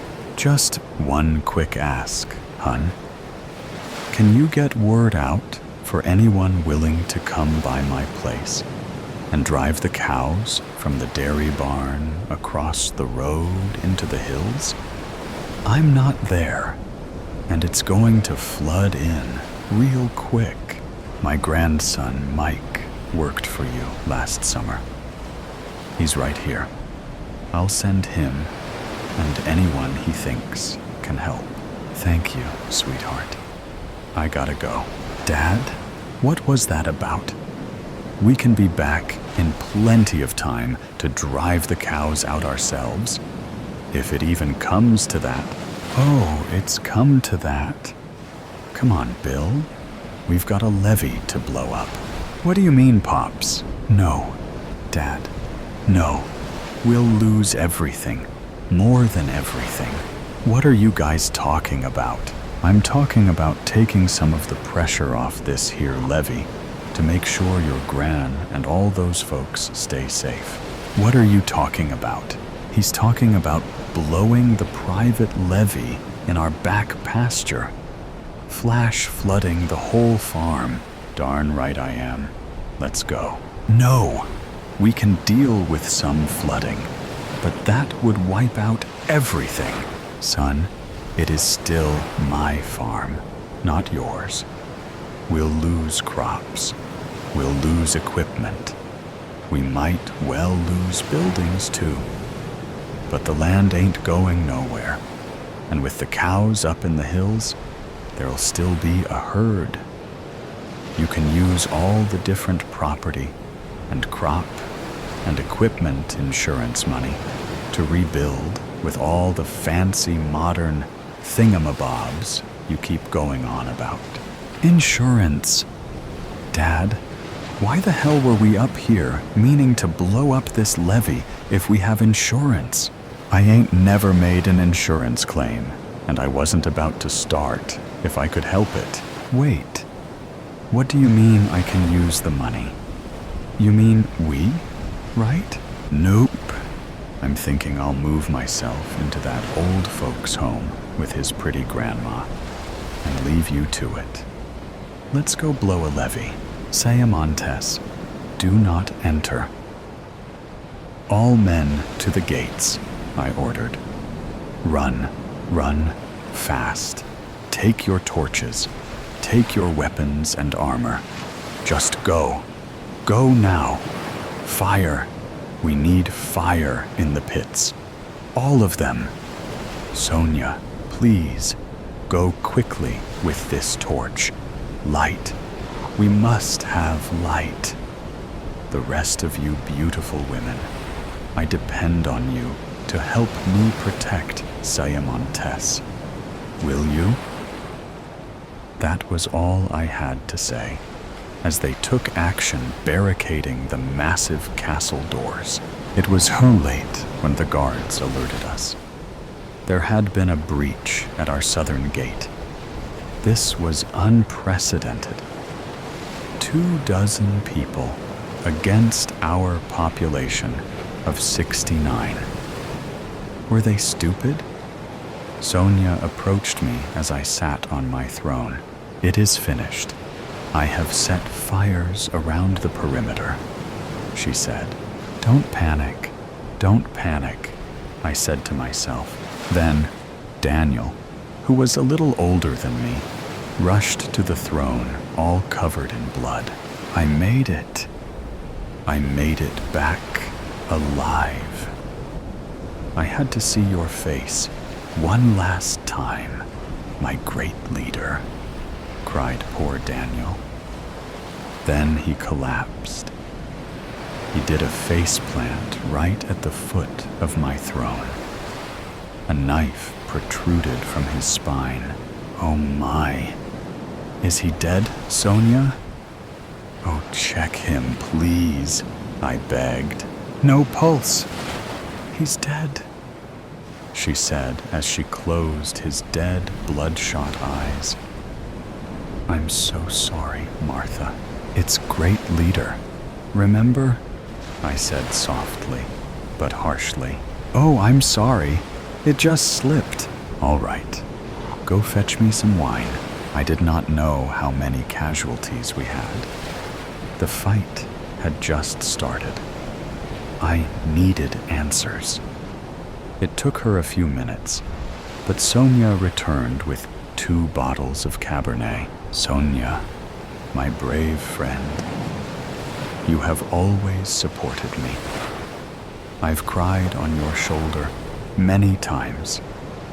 I need you to hide. Hide in the dungeons. Take fire and water.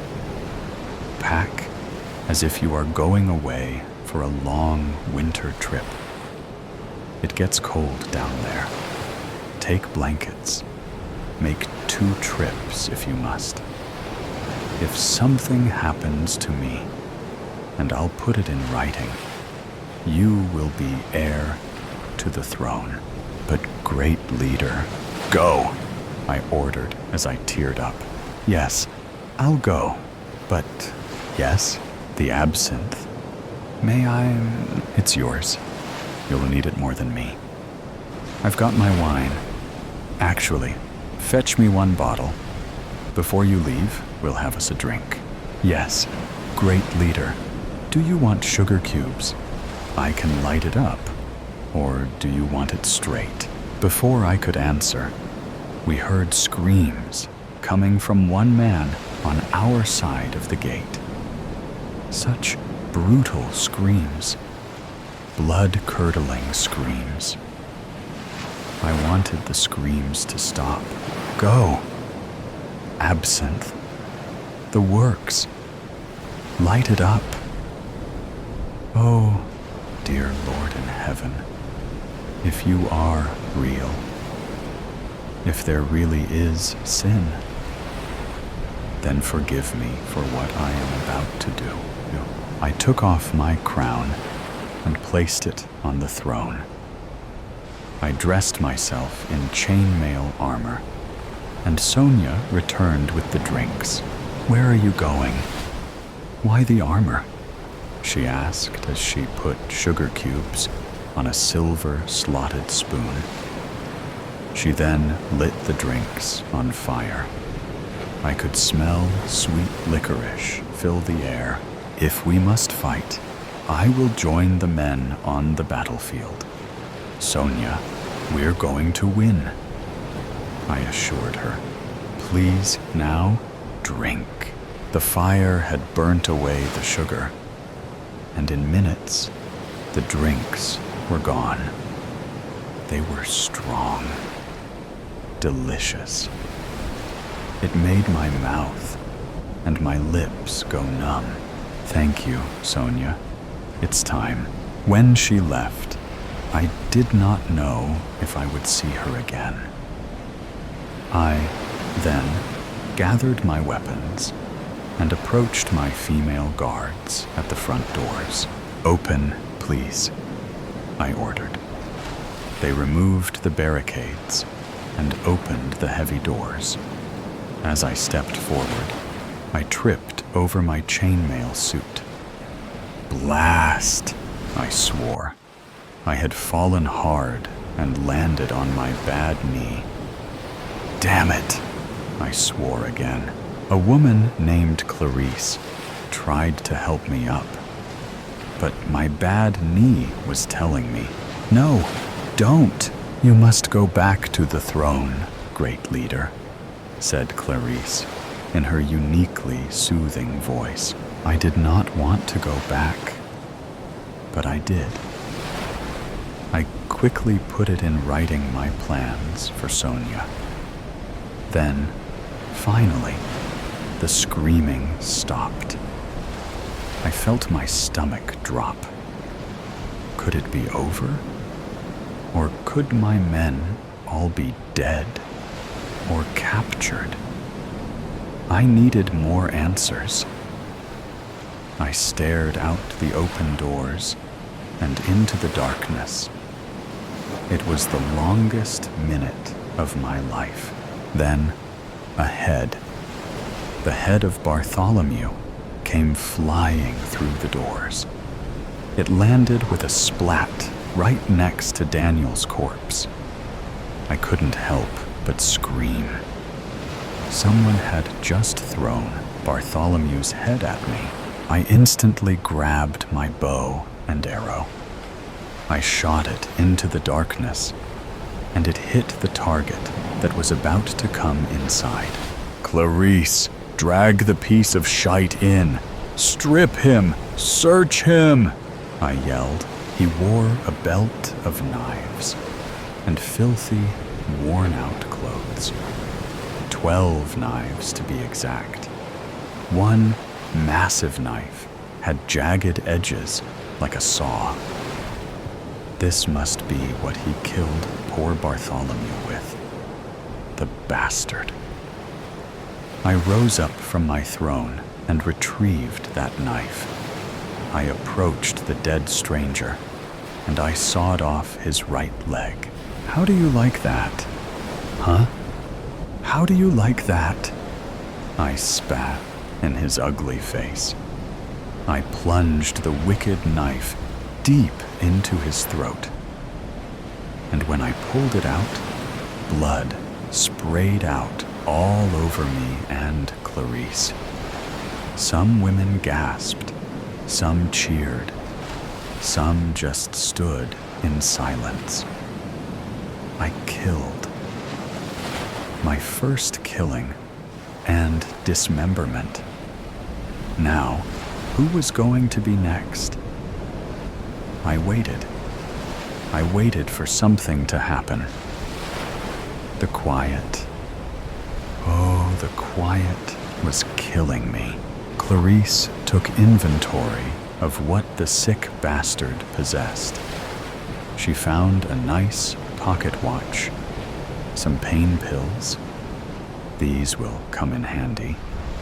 A toothbrush, and a small, pure gold locket that had a small picture of an older woman. His mother, perhaps? But really? Who cared?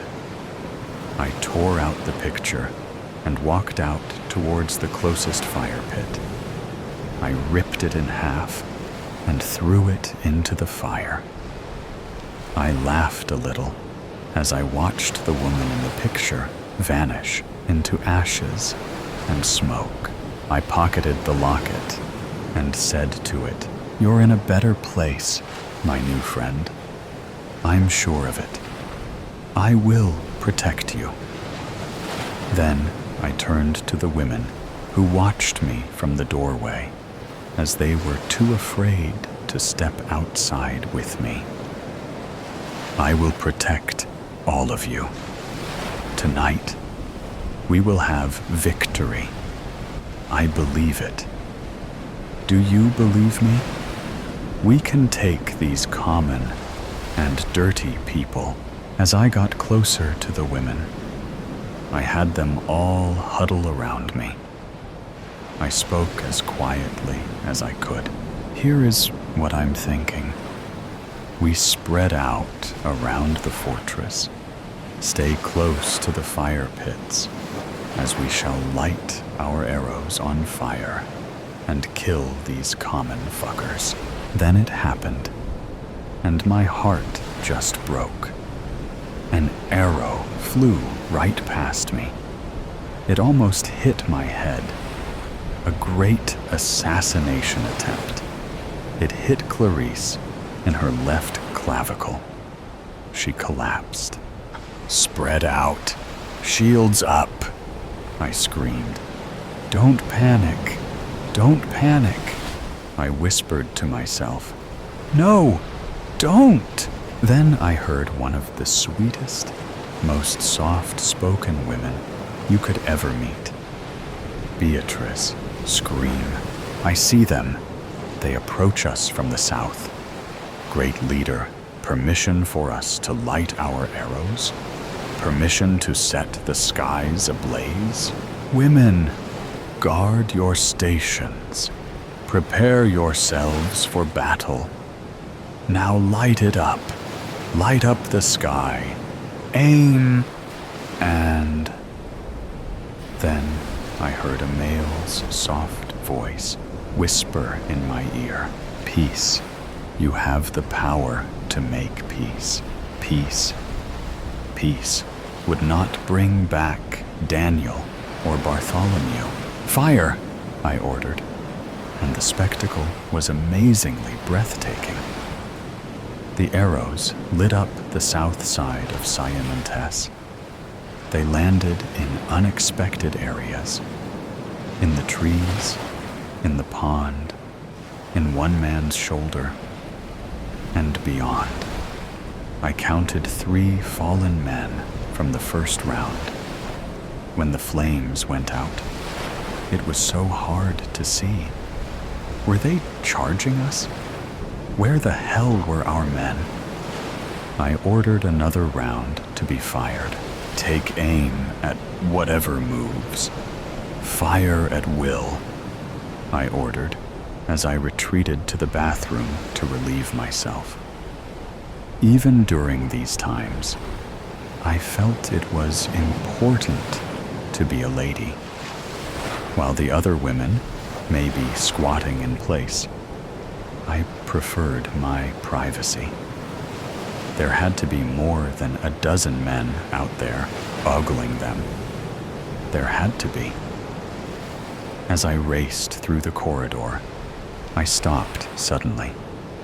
I heard something behind me. Not screams, but footsteps. I proceeded cautiously, but was afraid to look back. I entered the bathroom, opened the stall door, and soon felt relief. As I washed my hands, the warm water felt good. Then, a hand covered my mouth. "Don't scream." "No, don't," whispered a male voice in my left ear intensely. He spun me around. It was Jacob. What a relief. Jacob was someone I cared about very much. We enjoyed our private times together. We had hot sex. He was quite possibly the best I had ever had. He uncovered my mouth and smiled at me with perfect chops. "What are you doing here?" I asked. "The men are to guard the gates. I needed you to protect the women." I became unglued. Why is this happening? How many men have we lost? This is not okay. Why are you so calm? He grabbed both of my arms and told me to be calm, to listen closely. Daniel got a bit ahead of himself. You know how he gets excited, right? Well, he just took off, running towards the southern gate. He had his torch, and we told him to stop, to wait. But he just kept running. Then his torch went out. It was like he just disappeared. We kept moving, and we were careful not to let our flames go out. Then I heard Daniel. "Oh my God," a phrase I would normally never use. They got him. We regrouped and discussed if we should split up. Bartholomew wanted us to split into 4 groups: north, south, east, and west. We decided against him, and he took off running north, back towards the castle. "I've been so worried," he said as he got choked up. Apparently, he did not see the corpse and the head by my throne when he entered Siamontes. I made sure it would stay that way, at least, until morning, or the end of the battle, whichever came first. "Jacob, I sent Sonia away to hide in the dungeons," I said as I wept. I miss her sweet face already. She was my kindred spirit, my best friend. I took a deep breath and reached for my document I had folded and slipped into my chainmail waist bag. Jacob read the letter with haste. "What's this about her being heir to the throne? You don't honestly believe these commoners are going to kill you, great leader?" I said nothing. I hoped it would not come to that. But as the leader of my people, I had a responsibility to secure Siamontes, even through the event of my death. Jacob, I whispered, can we make quick love before we go back? I know it isn't ladylike for me to ask, but I keep thinking they're going to take me away. Or worse, send me straight to the gallows. I know deep down that I am sterile, so even if I survive this, I will never be able to produce an heir to the throne. Oh, please, make love to me. And he did, right there on the bathroom floor. We continued until we had both been pleased. It did not take long, as Jacob always knew what he was doing. We both giggled as we left the bathroom. We were being completely inappropriate. While my people may be dying, we were making love. It was foolish, but needed by both of us. Jacob expressed he had great mental clarity after our encounter.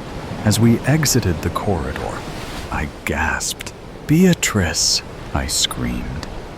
She stood in the doorway with 3 arrows sticking out of her abdomen. She stood there, solid. She did not scream. She was surging with adrenaline. She would guard Sayamontes with every ounce of her energy. "Great leader, we are winning!" "But I shot Micah," she said, ashamed. "He was out there in the mix without armor. I shot him." "I did," Beatrice cried. "He was the love of my life." Then she finally broke down. She took an arrow out of her pack and shot her left foot with it. "That's what you get, Beatrice. That's what you get." She then sat down in the doorway. She leaned her head up against the door and died. "No, please!" I rushed to her, and an arrow grazed the skin of my cheek. But I did not care. I checked. No pulse. She was dead. And for what?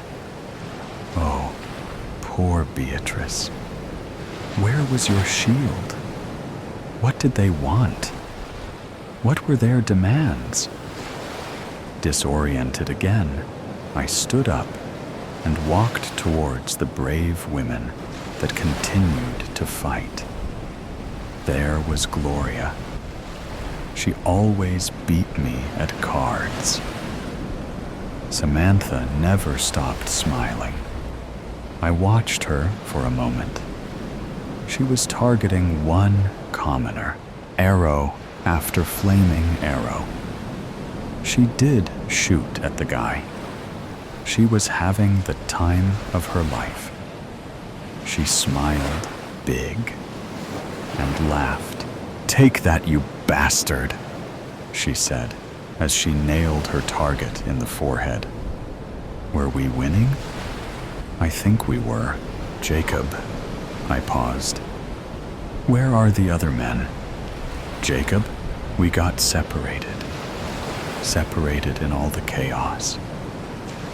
That's all I can say. The next thing I remember was being alone in the darkness. My torch had gone out, yet I was so careful not to let it. Then I found myself backtracking to Sayamontes, a deserter. Jacob was a deserter. He carefully reached for my arms, but I pulled away. Samantha raced inside, laughing. "Hey guys, look! They got my ear, and it doesn't even hurt." I shook my head. Was everyone losing it? I wish I had some feathers to give to Jacob as a symbol for his cowardice. Tar and feathers also seemed like a good idea. We could send him to the commoners on a rail. Do with him what you must, and leave the rest of us be. I want you to leave Sayamontes, never to return. I did not have to say any more. His time here was done. He knew this castle as well as I did. I folded my arms as if to say, I'm done. Find your own way out. We were nearing the final stretch. I could feel it. As Jacob fucked off, I checked on my women. One by one, I checked on each of them. Are you hungry? Can I cover for you while you take a break? I asked questions like that, and no one took me up on my offers. They were such strong women who wanted to stand their ground. Such loyal women. A few had fallen, and they will be missed. Celebrated even. I returned slowly to my throne. At this point, I wanted to saw off my own leg. It hurt so bad, Sayamontes, I muttered. You shall always be mine. I heard chatter coming from the women outside. Frantic chatter, or was it excitement? We caught one, exclaimed Miranda, one of our oldest people. I shot him right in the caboose. He's down there by the bridge, crying. The pathetic little cur. Come with me to go fetch him. Come on now. Usually, I give the orders. But when Miranda says to do something, you do it. She led me to the commoner. My heart raced as we approached with extreme caution. I did not know what to say, what to ask him, so I said, Why? Why are you doing this? You're all going to die. The man just panted and stared at me for what was the second longest minute of my life. Then he said, You got a pretty castle. What's it called? Sayamontes, I said, as I withdrew that wicked knife.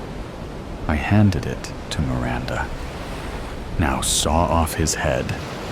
I grabbed his hair with both of my hands. He squirmed and moaned. Then Miranda sawed away. She took great joy in it. Blood drenched both of us, but we did not care.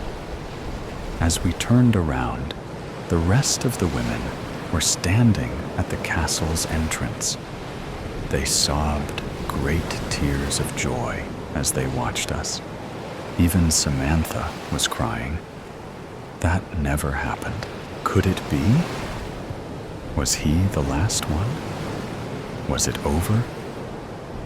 I grabbed Miranda and held her close. I kissed her forehead and said, Oh, Sayamontes, my beautiful castle filled with my beautiful people. Say, let's go get cleaned up. Tomorrow, we can start a new chapter. It will be just us girls. The gray sensitive. Theme warning. Violence, gore, horror, suicide, ideation. It's a hole in the ground. Newspaper, leaves, and cardboard. Paracord to the truck behind. Pitfall, the shuffling is sporadic. Moments of silence. Then the stomach growls. The creature shuffles. It's a rabbit. An albino. Comes out like an old magician's hat. No fight. I pull it close to my face. Can feel its breath. Its heart beats quick. It doesn't fight. Why? No broken limbs, no signs of tears. The stomach growls. Look in its eyes. Beady. Red. I sigh, set it down. Doesn't run. Sniffs the air. Steps around. Timid. Walks back to the pitfall. Flops inside. Shuffles. Stops. I want to laugh, but the forest is quiet. No wind. Once a concrete jungle. Shopping malls, cars, people. Now it belongs to the green. What isn't claimed by the green is claimed by the gray. And the gray is quiet. It squeaks. I pick it up again. Doesn't fight. Set it down. Block the path to the pitfall with boot. It walks around a bit. It's lost, alone. No instincts to live. Strange. Branch snaps behind me. Big branch. Reach for gun. Black, flash, big flash. Bang. Birds fly away. Fluttering wings echo amongst the concrete and trees. Rabbits gone. Slight rustling in the distance. It stops. Too small for bear. Must be bobcat. Agile, quick. There's blood spray on the road. Twisted pattern against overgrowth. I follow it. I am the apex. I am what's left. I am man. Follow for a mile. Blood drippings and shuffled leaves leads to real forest. Dense. No concrete. The gray has touched these trees. Now it rots with life. The coating is amalgamated. All is one, and one is all. The gray spreads slowly. That is its way. Leaves touch where they shouldn't. They grow into each other until two become one, until 100 becomes one, until all is gray. The trail of the beast walks the line between life and fake life, where the earth is still brown, the ground's too dry to give a distinct print. Where the world is gray, the blood loses its color and feeds the machine. The sun is setting. The gray will seed to the earth. Still, it grows. The whole of it, the lot of it, pushing over the trail, seeping into the earth, must follow the color until there is none left. Dusk has set.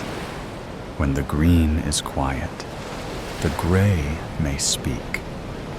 The gray's owls hoot their calls, distorted cries echoing amongst itself. Mockery. They call to me from the canopy. Hoot, where do you go? I don't answer the gray. It's all lies. Hoot, why do you go? I don't answer. Derek, more human this time. My love, don't stop. We miss you. I stop and look into the gray. It glows at night, coding stolen from fireflies. It hums and haws with energy. Colors, shifting blue, green, orange, where it wills. The gray squelches against itself, tearing, ripping, like the sound of flesh in the mouth of a bear. Trees cracking under pressure that builds until it snaps. It tears itself to breed. A silhouette stands deep in the gray. It hides behind a tree. Gnawed silver fingers stretched around the bark of more gray. Derek, far more human than before, I pull out the gun. Is it you? Female. Familiar. I pull back the hammer. Derek, please. I put the barrel to my temple. The gray recoils. Low. Guttural hiss. Vibrating through the silver mass. The apparition melts into itself, seeping back into the gray like water into sand. I sigh. Put down the gun. Pull out the torch. Follow the trail. Ignore the memories. The trail remains. The blood falls more into the green. If it's a cat, it's big. It's eaten well. There's a river nearby. Fresh water. Lips are dry. Cracked. Hands, too. The trail leads to the sound of water. Moonlight sparkles through the canopy of leaves. The beast has taken me to a pond. Frogs hop amongst lily pads. Ribbit. Stomach growls. Make a gig out of branches and twine. Spear 3. Cut back of necks. Peel off skin. Use knife to cut through feet and hips. Legs are good. Moonlight is good. Dump in salt water. Start a fire. Burn the impurities. Feast beneath the stars. The tune of water is nice. It does not squelch. It does not cry. It simply flows. Night has seeped in. The beast will tire. Now is the time. Pack up supplies. Throw discarded frog bits to where the gray will come. Let it feast on the dead instead. Cross the river. Find trail. Blood patterns are more frequent. Not far. Put torch on shoulder. Count bullets. 4. Holster gun with strap loose. Draw spear. Listen. Leaves, wind, wine. The wine is not a cat. Draw nearer to animal. Blood pools in thick puddles. Wine is frequent. The beast is hurt enough to not be alarmed by the light. Keep it on. Something is tearing flesh. Sounds like the gray, but raw. It's chewing. Hide in bush. Close to the beast. Very close. The beast is not alarmed. Not by the light. Not by footsteps. Not by me. I face the beast beneath the light of my torch. The beast is not a cat. It's a dog, Great Dane, mouth stained with blood. Bullet hit right flank, bleeding under the moon. Alive, barely. The squelching sound continues. Not the dog. Shine light towards it. Its eyes catch the light, but it does not move. It holds the remains of the white rabbit in its dark and thin fingers. Blood shines off the skin around the mouth, takes the rabbit, and bites into the guts raw. Its beady eyes look at me. Silent intrigue. I kneel to its level. It watches me without concern or care. A child, a human child, I rush to him. The dog growls and stands on its wounded leg. I raise my hands and cede. The dog rests and resumes its whines, not taking its eyes off me. There is no sign of the gray on the child. There is no sign of gray on the dog. Both are younger than the gray. Take off rucksack. Gather firewood. Build small fire. Child watches in awe. Dog is unbothered. Offer small berries to child. It smiles and takes them with bloodied hands.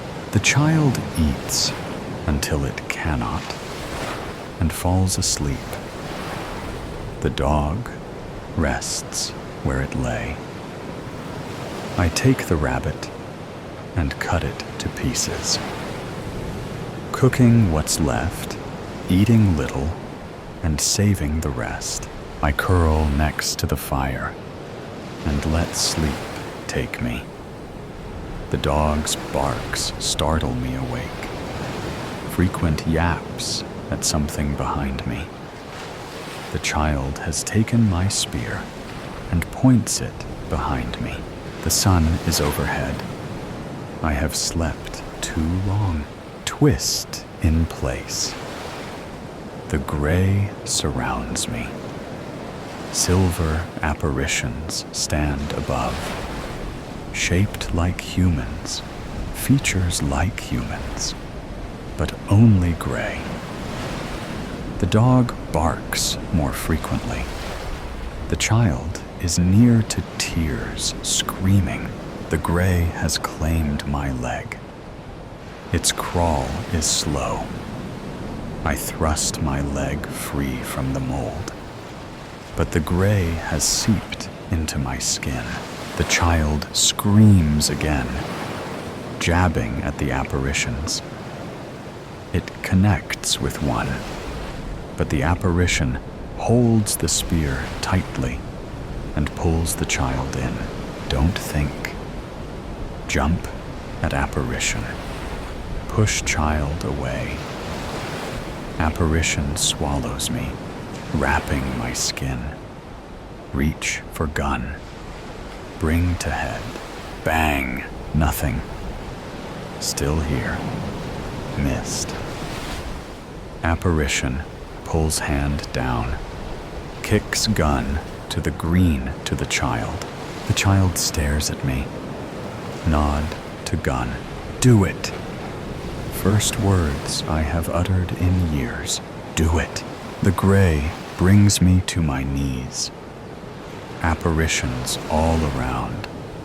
Touching, feeling, taking me. The mold crawls slow. Points of contact multiplying. Do it! The child picks up the gun and points it at me. Relief. I don't fight anymore, but the child does. Its hands tremble. The child's eyes are teary. It has not known me. Still, it weeps. I smile. It's okay. It's okay, little one. Let it happen. Bang. Man to monster. The bite mark upon my shin shined red with a purple hue, outlining the teeth indentations. No, no, George, please, no, wailed my wife, her knees buckled, slamming against the wooden floor of the abandoned, looted home we had found short reprieve in God knows where, Michigan. My children, Merrill and Leo, stood behind their distraught mother. By the looks on their faces, they had not yet comprehended the severity of my situation. It had been a week and a half since the outbreak. a lab test that had gone awry. The US military thought they had created a superhuman drug, one that overrode the humanistic qualities of pain, reservations, fear, and the consequence of reckless abandonment. Simultaneously, this drug also heightened testosterone and adrenaline levels beyond their standard yield. The intent was, upon inoculation of the said drug, the soldier, Marine, fighter pilot, policeman, fireman, and any other form of military and first responder personnel necessary for the safety and protection of the populace would become fearless machines that could enter any burning building, gunfight, and combat zone with the sole intention of completing their objective without the inhibitions of the typical human. One would think this was the beginning of creating the most fearless corps of men and women the world had ever seen. From my understanding, the testing transpired in a Northern Californian military installation. Volunteers of the U.S. Armed Forces participated in the experimentation with the promise of hefty compensation. At first, it seemed a success.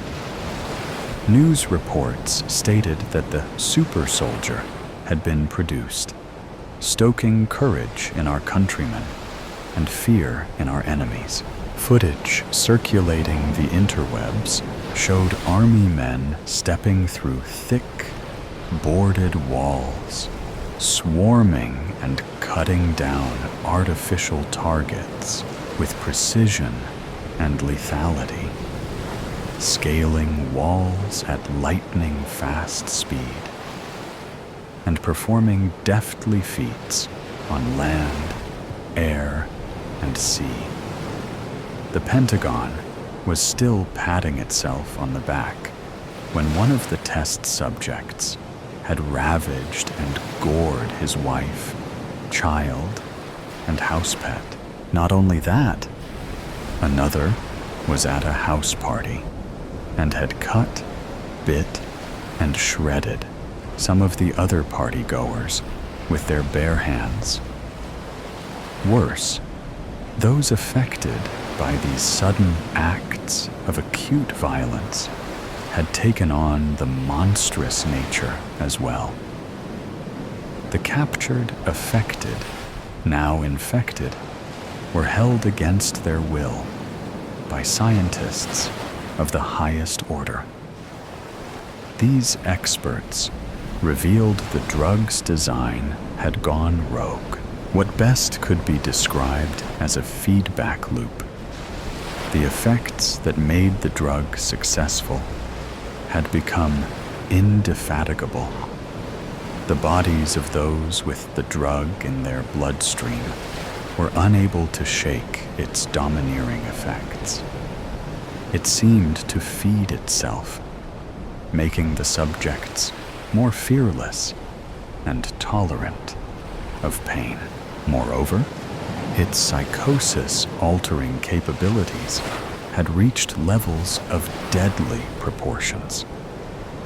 A ravenous desire to bite, claw, and eat raw flesh had become the deity of their souls and singular desire. They had become what we had called, in sci-fi, fiction lore, and literary horror, now a reality. Zombies. When our little suburban outpost in Lansing had become overrun by these zombies, Weezo, like millions of others across the country, made a break for safety.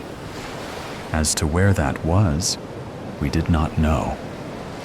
But we knew to pack our things and take off in the minivan. However, that did not last long, as traffic and the onslaught of the infected, stagnated vehicular mobility. We took on foot, crossing medians, abandoned interstates, through woods and fields, and anywhere where the screams of victims and wretched cries of monsters had subsided. Government proclamations were useless. Assuring us to stay in our houses until protection arrived was akin to waiting in a burning house until rain clouds arrived. To top it all off, there was not even a whisper of a cure. We were at the mercy of this infernal contagion. The zombies finally forced us out of a vacant barn we had stayed in for a few days. I hot-wired an old pickup truck in a nearby garage and drove on some back roads until we encountered an abandoned neighborhood. With a machete I had collected in my hand, I had cut down all opposition in our way. A fully infected zombie, which still had the rigors of a merciless beast, also had severely debilitated coordination and reaction. My machete swiped and sliced through the susceptible flesh of the infected. A mere sidestep and a high school level trained baseball swing proved sufficient. All seemed manageable, that is, until I passed a half-chewed corpse, severed by what appeared to be the teeth marks of a chainsaw. As I motioned for my family to hurry over an HVAC unit, and through a busted-out living room window, the halved corpse snatched me by the ankle with its clammy, gray hand. It yanked itself towards my leg and clamped its maw around my shin. I stifled my cry and hacked it away until it fell still. My wife, Erin, noticing the struggle, immediately turned her eyes toward the wound as I entered the abode, leading us to our current predicament. She groaned and cried, knowing what was in store for me, for us. I could not help but try to comfort her. I bent down to collect her. "No!" she shrieked, slapping my hand away. A sudden life beheld her, for she scuttled to our children and held them in her arms. A darkened complexion formed on her face. She snatched the machete and extended its edge toward me. My initial reaction was to reprimand her for the hurt. But conceding doom was at my door. It gave me hope. For even if the slightest bit of my bodily fluids entered her bloodstream, our children could fall too, devoured by filicidal mania. If my wife were willing to reject her husband, one she had been lovingly married to for nearly a decade, with such sharp rebuke, she must certainly have the perseverance to lead 2 of our 4 surviving children. My children, Meryl and Leo, had not fully understood the dystopian future before them. At the formative ages of 8 and 6, respectively, they knew something was unnatural about this new reign of terror. They had seen their elder brother and sister ripped to pieces, protecting them from the infected pursuants. When I found time to weep for my eviscerated firstborns, I did so liberally, but not in front of them. I will join them shortly. But I must put my mortal family in order first. Honey, Meryl, Leo, I said, kneeling to meet their eye level. Yes, Daddy, uttered Meryl. She had her chin against her chest, and it quivered. That's a good girl, I said. I want you to. A sudden pang shot through me. The side of my neck tightened, and my lower jaw protruded out, baring my lower row of teeth. The children gasped. My wife pulled them close to her and backed away from me. Back, I shouted. Get back! I was not sure how the transition would consume me, but I had certainly felt it. A raging swell of power spread within me. It was like a high, unlike anything I had experienced before. My strength seemed to surge. The forces of gravity were effectless. A ludicrous idea came over me that I could easily lift a car or thrust my knee through the wall. Subsequently, a craving for flesh had come. My mind started to obsess over the notion of sinking my teeth into a sumptuous piece of raw chicken. I thought about how my teeth would break the surface, diving into its tender structure and tearing it and consuming it, slaking my hunger. I slid my tongue between my molars to replicate the sensation. Then my senses returned. I must have fallen into a fit, for my family gaped at me with fretful eyes. I was on my side in a pool of sweat. I didn't move. If I could lie still and slow my heart rate, perhaps the effects of the bite would curb, leaving my family more time to flee so they could remember me before I succumbed. Sweetheart, I grunted. A pain was forming deep within the pit of my stomach. I want you to get to my parents. My wife, clutching our children, replied with a tear-filled cry. Why? Their cabin in Barreton. They have guns, land. It's isolated. The pain had reached an unruly state. My back arched, my limbs tightened, and I began to writhe and twist upon the ground violently. I froze, paralyzed by the locking measures of my muscles.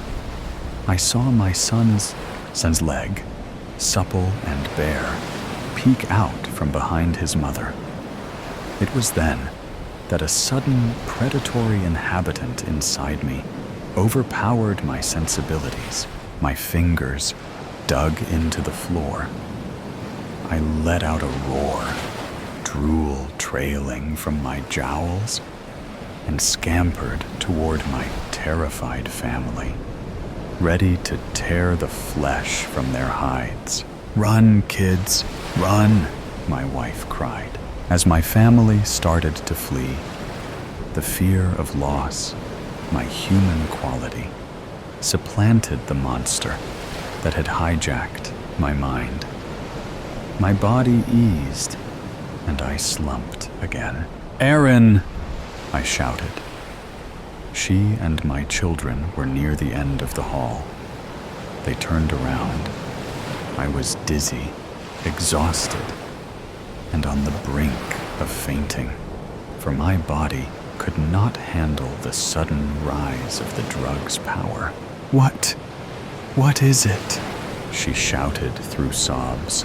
My head rolled to its side. I took in the sight of the beautiful family I had, the woman I had vowed to, the son and daughter I had watched grow and play, the family I carried in my heart. Take care. I love you. Her chin quivered. I love you too, she said. I breathed a sigh of release. Go! I shouted. Get out of here! My wife nodded and sped around the corner. When the patters of their feet were out of earshot, I was at peace. The mental guards laid down their defenses, and the disease scaled the ramparts, displacing the man I was and becoming the monster I had feared. I let out a horrid, blood-fueled screech as I rose from the floor, tearing my clothes from my body. It was rage. It was fury. It was the lust to kill and taste the living. A waft of the odors left by my family slithered up my nostrils. I inhaled their flavor, turned towards the hall, and sped after them. The hunt was on. Witch and judge, I am here, in my skin, in my flesh. My spirit clings to the body, not as a vessel, but as a home, and I will not be moved. I repeat the watchwords against division, clutching someone else's rosary. I repeat them. My nails grasp at a different bead, any other bead. My hands forget everything in their cloying desperation for the comfort of a warm wooden anchor. My eyes are drawn away from me. The tears do not help. I cannot see, but then I can. Judge is heaving a great piece of wood, striped orange and white. His back is hunched, and his feet struggle against the splintered wooden barrier. His mouth is statically agape, and his face does not contort or demonstrate any recognition of circumstance. He is the unaffected Tasky, and the last 3 feet of his unwieldy plank strike me from the shoulder to the ground. I am dead. I am clutching the rosary again. My spirit quiets as I reflect on the anger of the grotesque monster I inhabited. He drove a cab for tourists before this country fell into ruin. 3 sons, 4 daughters, and a dead wife, a widower who had not given thought to a better alternative. The cabin of his vehicle was a presentation. Ash-colored cloth seats without stain or spot, and 2 complimentary water bottles protruding out of the door cup holders made an effort unmistakable. His ethos was not so much a blunt acceptance of reality as a cold disdain for wishful thinking. All of this poured into my heart as I spent the last few seconds of his life with him. And now I am here, and the door scrapes against the dirt towards me, creating a small mound as it goes. I am not a small woman, but Judge is a tall man. He is an oak that has grown straight and uniform, its roots deep under the earth, unexposed. When I look into his brown eyes, exposed by the sunlight, now reflecting about this pale, wooden shed. I see a stern father. It is all in how he creases his eyebrows. "Are you okay?" he asks me, still clinging to my borrowed rosary. I stand up. My spirit clings to my body with renewed vigor. The vague pain of loss that always reminds me of my husband starts to fade away. It is a beautiful feeling. The body reunited with the spirit like long-lost lovers.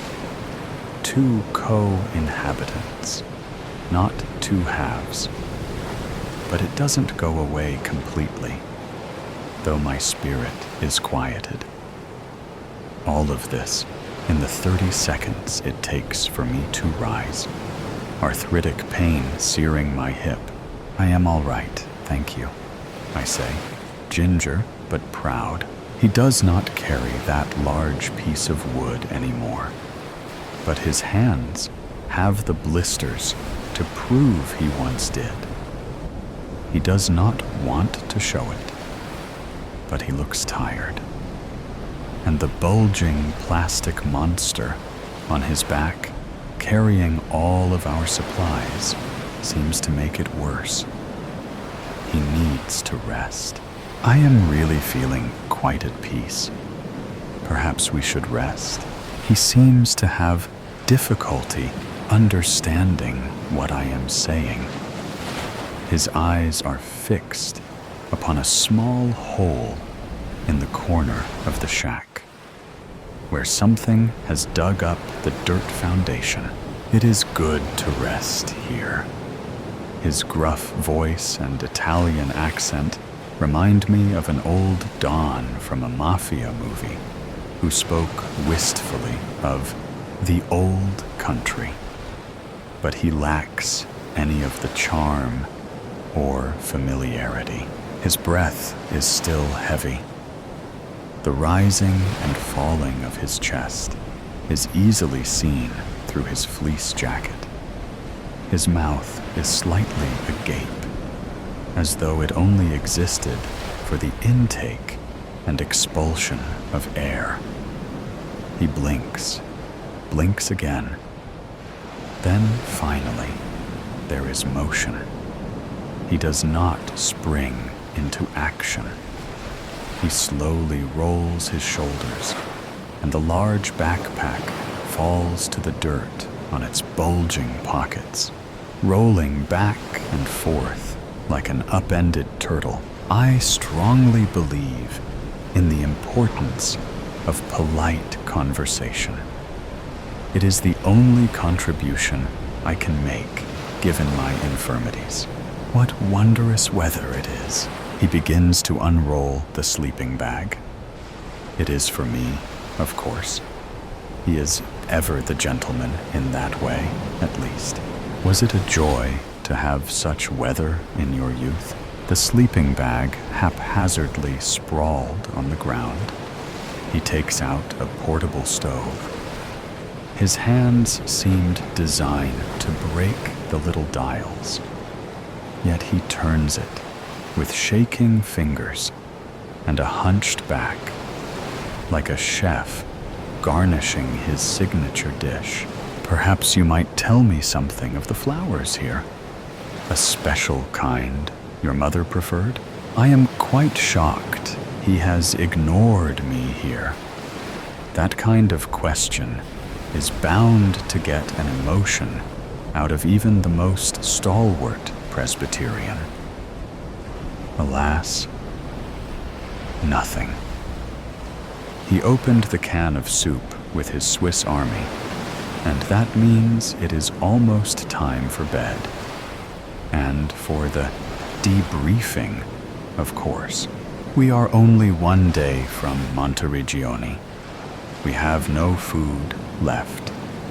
We have 1 liter of potable water. The terrain will not be difficult.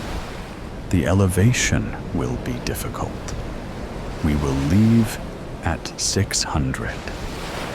We will arrive before 1800.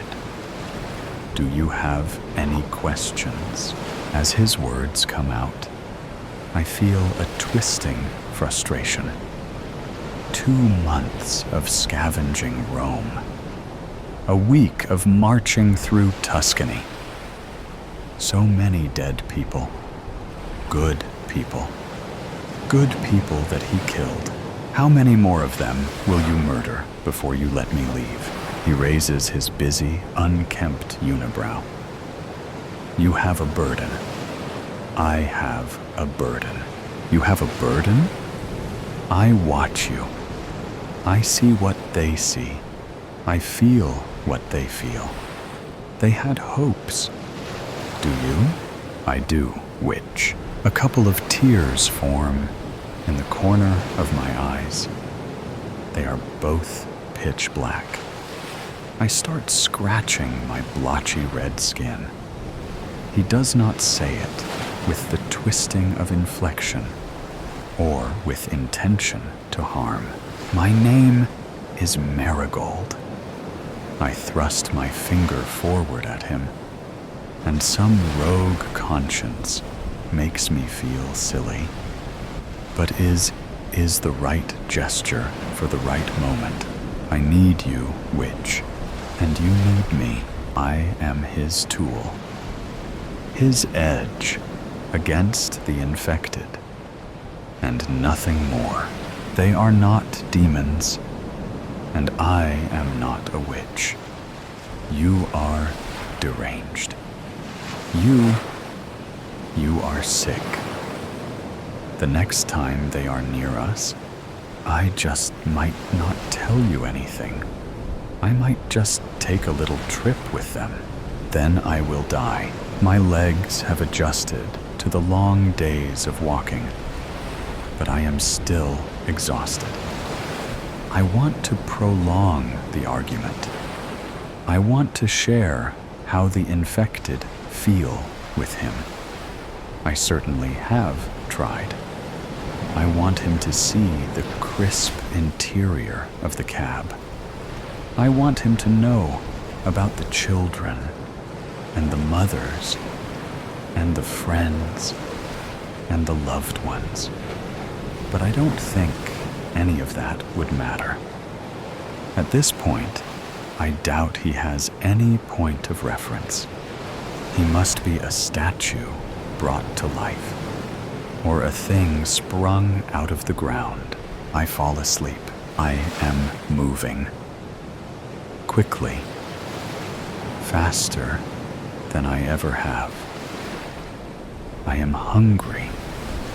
Starving.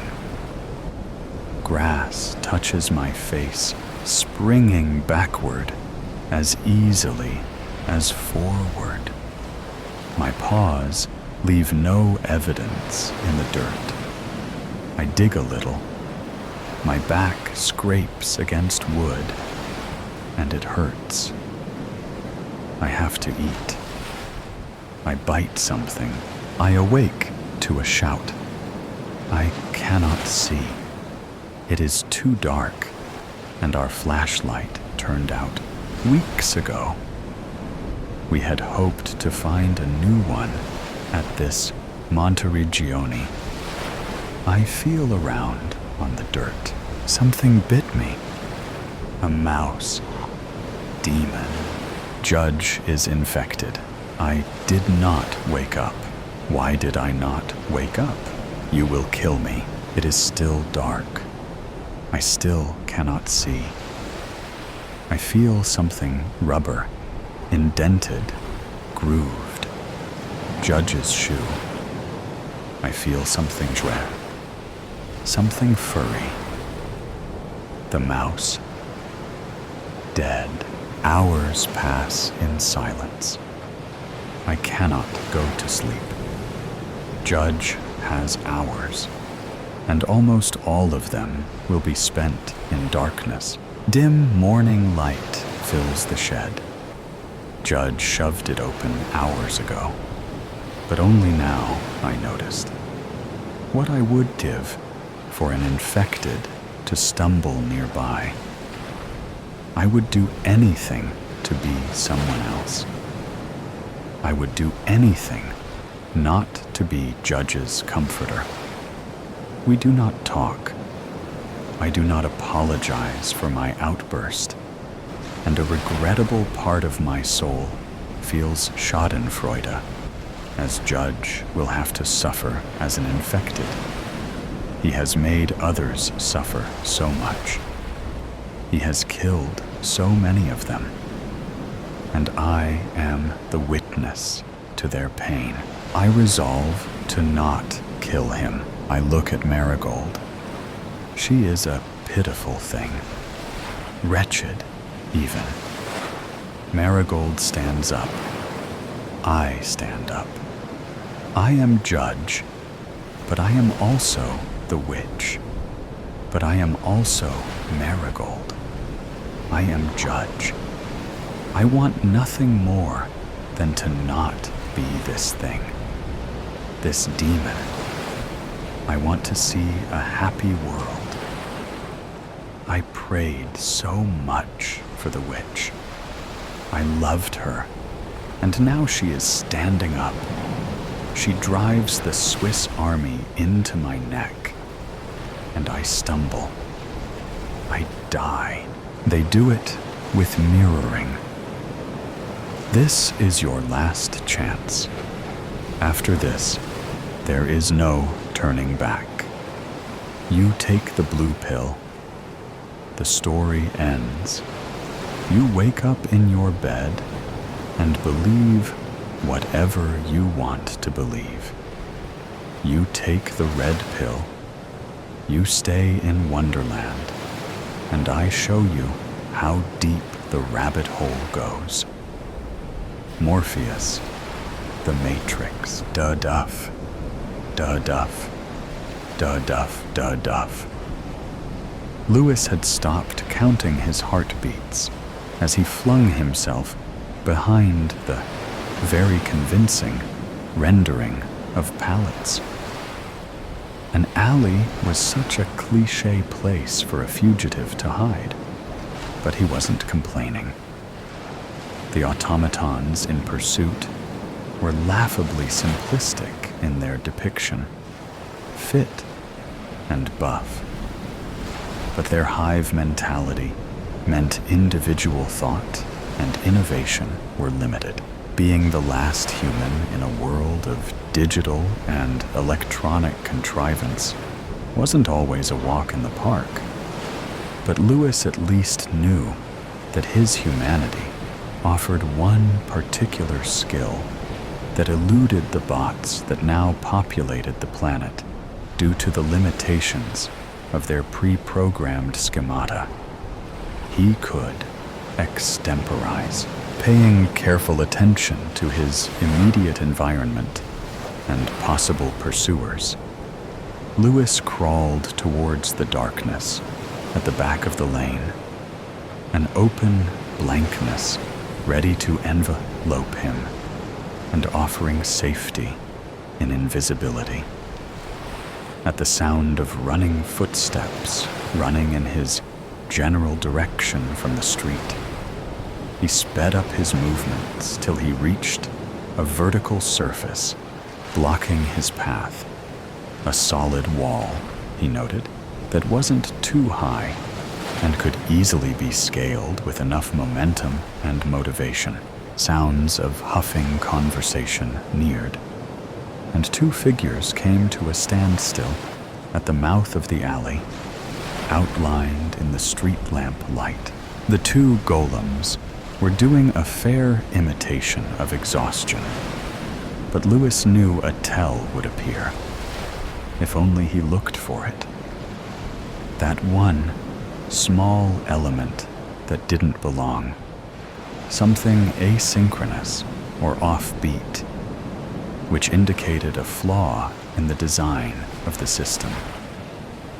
He watched for it now and was not disappointed. A ghostly white cat ran across the poorly lit entrance, and neither of the two policemen batted an eye, as though it weren't even there. Their programming clearly wasn't compatible with unforeseen interference. He's got to be somewhere in these streets. Bloody hell, you'd think he'd be controllable. The one with his hands on his hips puffed. Ha, not him. He never gives over with his convictions, according to them lot. A fair imitation of an East End accent. But Lewis wasn't fooled. Since the takeover 15 years ago, performances of normal human life and interactions had become shockingly, scarily accurate. At first, the disparity between those and what was real people, real situations, had been easily identifiable. Poor renderings had been common and easily dismissed. But now the imitations of the living had become so lifelike, seemed so authentic, that he'd had to become more and more alert. His singular focus, some would say paranoia, had benefited him initially. But once the majority of humanity had fallen to the pervasive evil that had come over them all, he had eventually been tracked down and imprisoned for his perceptiveness. It was ironic, he thought, that the nations of the modern world had fallen before this insidious enemy without a shot being fired. Without even skipping a beat, they had taken over everything. And he didn't even know who or what they were, only that they existed. Like a virus, they'd infiltrated the Earth's societies, and now even he couldn't truly untangle what was real from what was programmed reality. Keep going, one suggested, to which the other only nodded.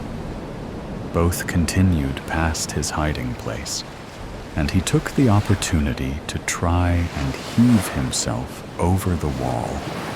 Despite having lost so much muscle tone during captivity, Lewis could leverage his significant height in the endeavor, at least.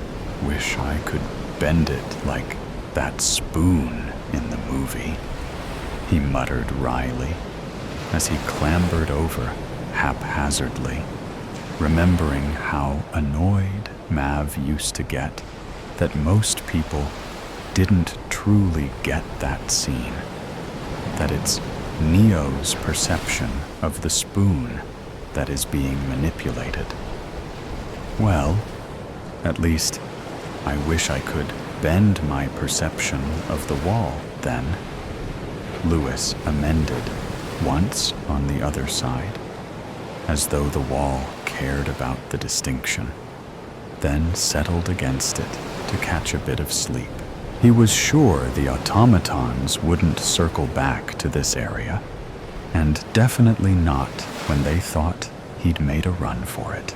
At daybreak, or their version of daybreak at least, knowing he was somewhere in central London, he'd head northeast, the direction of the one place he could always find.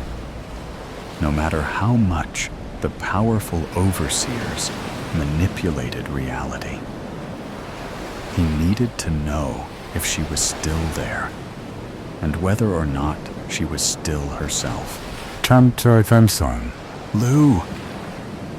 He knew he was dreaming, but leaned into it. An Alice who wanted to stay in this wonderland for however long he could. Dreams, these days, were authentic. Reality, in contrast, was coldly artificial. Jolly! We're here! He'd shouted back that long ago day, before the end came and the world changed forever. There they all were, Mum with her iron gray hair, and Dad with his vague smile. A happy family sitting on the pebbly beach, awaiting Juliet's arrival with the ice creams she'd promised. Her form appeared in the distance, a slight haze from the sunny day warping her form in unpredictable, non-programmed ways. Jolly Juliet, his baby sister, who absolutely personified her nickname, was unwarped by imposed matrices of zeros and ones.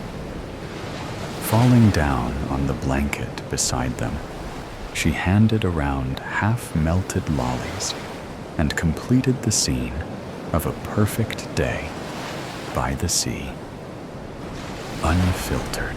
So, Lou, how are you?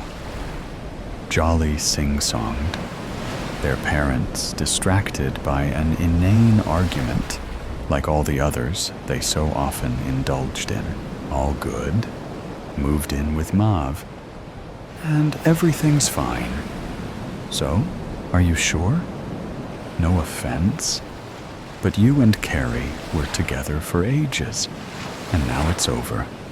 It'd be completely normal to feel, I said I'm fine. No need to harp on about it. Mav's been really cool about everything, letting me lease his basement. And we have loads in common. Unfortunately, past Lewis's tone in this rerun didn't convey the nonchalance he'd aimed for during the actual event. But current Lewis didn't have the heart to try and edit this experience in his subconscious. It would be sacrilegious to do so. His dreamscape being the only truth he was able to access under the new, psychologically subversive system imposed on them all. Leave off, why don't you? Oh, come on, Lou. I'm your sister, and I love you. So I think it's important to talk about things, get them out in the open, rather than pretending and lying to yourself that everything's okay. And look, I don't need all this touchy-feely, femoid crap to get over the breakup. Why can't you just be normal about it? Jolly's face fell. Then her expression became recalcitrant. And I suppose Maverick is normal about it, is he? Not pulling you into his pseudo-intellectual online world of misogynists and their red pill content, right? Where words like femoid are normal. You channel his himbo energy in the worst way. And doesn't that make you a beta to his alpha, or whatever, according to his people? Jolly sneered, spitefully and hysterically. Lewis remembered thinking at the time, trust her to go all out. She was always like that, pure joy and sunshine, or outright loathing and malice. Dream Lewis's response was not very mature, but at that precise moment, it receded from his grasp as he returned to consciousness, only to be overwhelmed by the reality of his situation. His escape returned to him in full force, cementing the importance of finally having clarity on whether or not Jolly was still herself. He couldn't go back to his cage, back to counting every breath and heartbeat without knowing. Duff. 62. 2 down from the last count, but a good average of the preceding 78 calculations. Lewis had waited for the next opportunity to restart the count. The digital clock's flickering screen had snapped from one number to the next.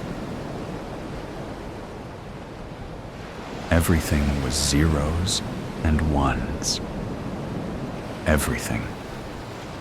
Reality was constructed of the patterns of alternating null to one, a dichotomy that resulted in an infinite number of universes.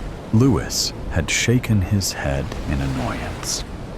His momentary distraction had caused him to miss the arrival of the new minute, meaning he'd have to wait for the next to begin counting once more. Monitoring was key. Being the only human left meant he had to keep on top of all his own stats. You couldn't trust the machines. Their programming meant they could mislead you through no fault of their own, or in attempting to undermine your free will. When the next temporal transition had been heralded by the flashing screen high against his cell wall, Lewis had smartly slapped 2 fingers to his wrist and counted carefully. Dud-dove, dud-dove, dud-dove. He had managed to maintain focus on his task, even when the door of his small prison had flown open and the humanoid bot assigned as his jailer had quietly entered. Though he had ostensibly ignored its presence, Lewis had covertly watched the approach and marveled at the genius of the creators of this reality. The semblance of humanity was absolutely flawless and completely immersive in its accuracy, perfect in its imperfect behavioral idiosyncrasies. Ernie had sniffed disconsolately and waddled closer with his metal tray of paraphernalia. But there was always a tell, and Lewis had waited on tenterhooks for it. Then, there it had been.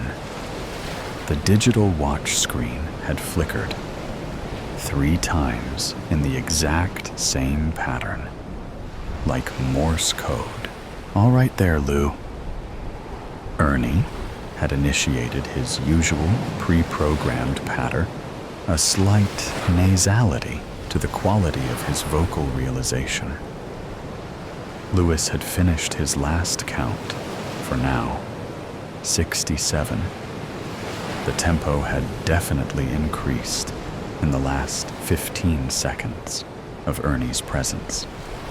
Then he had smiled at his captor, feigning a normal interaction between people. It didn't do to behave outside the parameters set as the norm for social interactions between the technological golems this facility housed. It would inevitably initiate protocols to encourage, even force, a return to the standard programming setting. Thus, politeness and normalcy were to be strived for in Lewis's every action, with nothing to upset the preset balance in his current reality. I'm fine. How about you? That cold seems to be improving. Again, faux sympathy had been called for.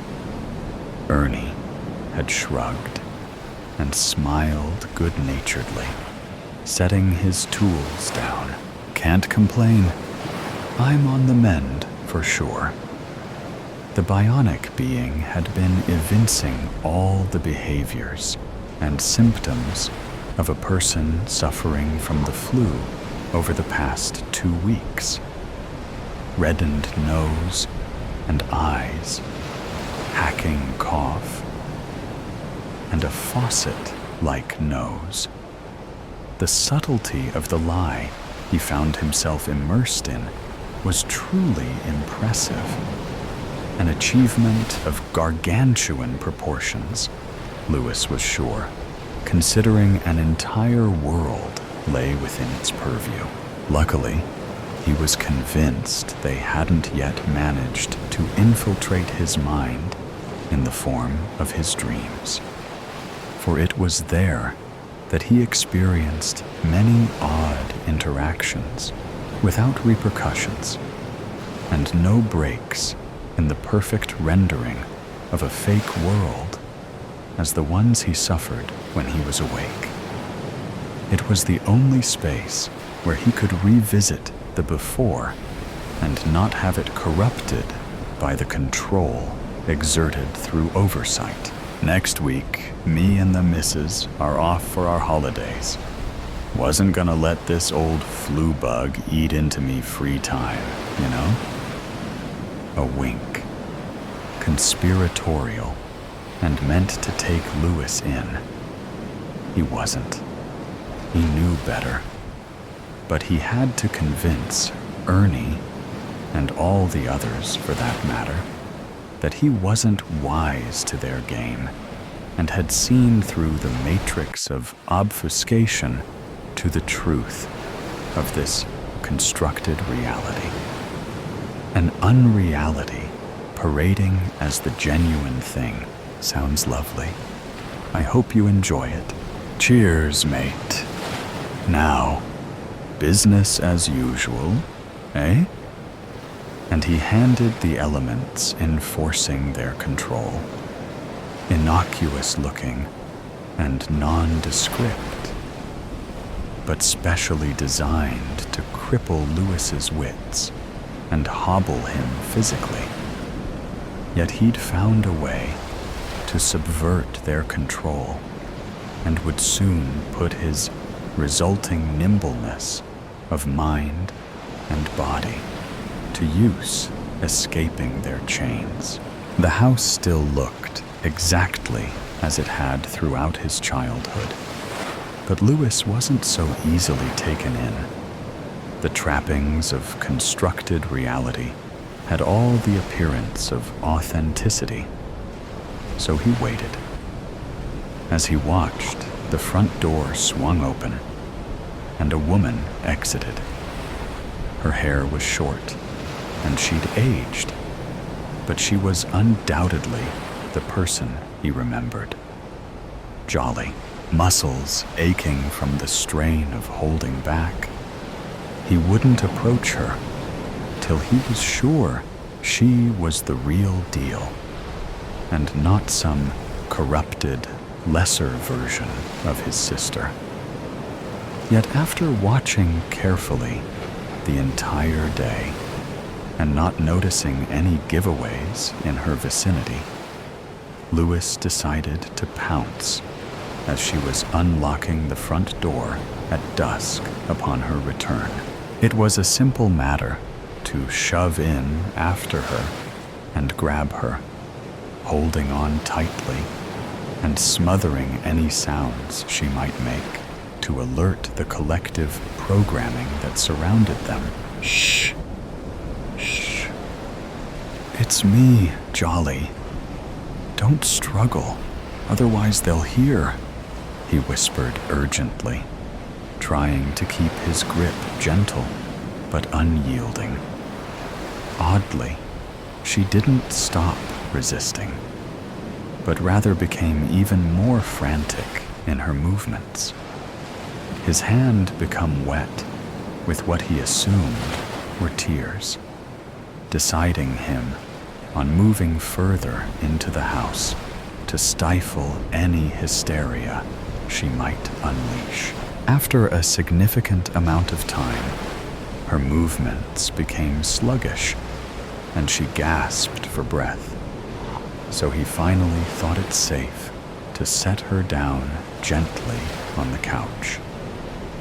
She immediately crawled to the furthest point, curled into a ball, and sobbed quietly as she shot him furtive glances. Lewis felt indescribably disappointed, because this proved what he had feared. The real Jolly would never be scared of him, especially not once she knew it was him. This Jolly didn't love him unconditionally, like his real sister did. She looked at him like you would a stranger and a threat. He could feel his heart breaking. What are you doing here, Lou? It whispered, looking at him with reddened eyes that somehow conveyed a soul-deep terror, a submerged hysteria. He genuinely couldn't get over how realistic the programming on these droids were. Fake Jolly looked exactly how he'd imagine real Jolly would look if a psychopathic madman had her cornered in anticipation of butchering her. "Why do you think I'm here?" he asked, allowing his head to loll against the couch back. Although he felt hopelessness swamp him, dragging him under and stripping him of his energy, he still experienced the need to test this rendition's capabilities. There was a pause as he noticed its hand reaching beneath the cushion and pressing down on something. He didn't really care.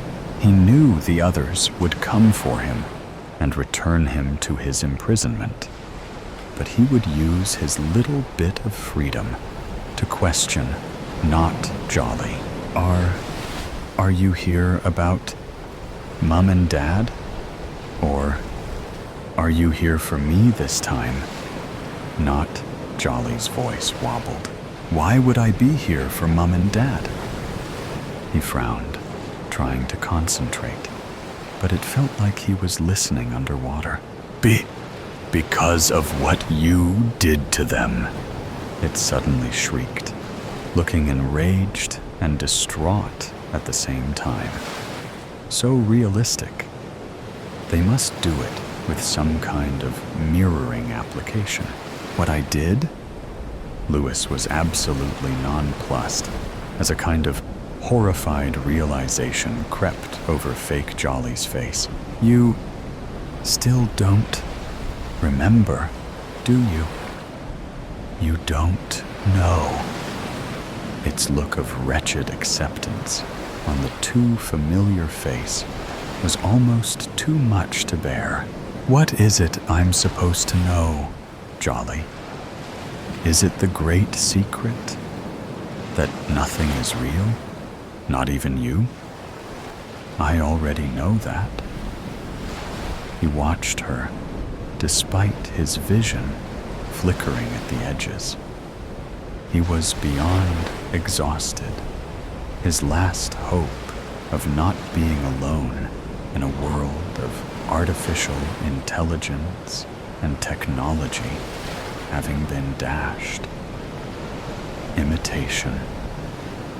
Jolly's head shook slowly from side to side, blue and red lights flashing across its face and rendering it ghoulishly artistic. Must be the tell he'd been looking for all day. Lewis gripped the handle of the scalpel he'd pinched during his escape, now stashed in his back pocket. It would only be right to end this travesty of an imitation of his beloved sister. But she was still talking. No, Lou. You don't remember becoming sick while living in Mav's basement, away from us all, and then threatening me with a knife during one of your episodes. Her look was sorrowful now. He paused in grasping the blade, feeling the weirdness of this synchrony. A nebulous image flashed through his mind. like a half-remembered dream of Jolly, long-haired and still youthful, lying on a blood-soaked tile floor, sobbing and shrieking in agony. Louis shook his head to get rid of the intrusive thought. They were manipulating him. They were playing with his sense of reality, like they always did. Yet, still the droid, pretending to be Jolly, continued. You don't remember killing Mom and Dad during a psychotic break, do you? Again, the flicker of an image, and then another, splayed limbs in a gruesome display, too horrible for Louis to even comprehend, not to mention the bloodied knife clutched in his own hand in that self-same scene. It wasn't real. It must be an induced hallucination. But mostly, you don't remember these things, or that we've discussed them many times over the years. You keep forgetting that all of this, everything, is real, except for your perception of reality, Lou. For the merest instant, Louis fully understood that the spoon hadn't bent, only for the door to burst open and his epiphany to escape him in the aftermath. He became, once more, the last remaining human in a made-up world.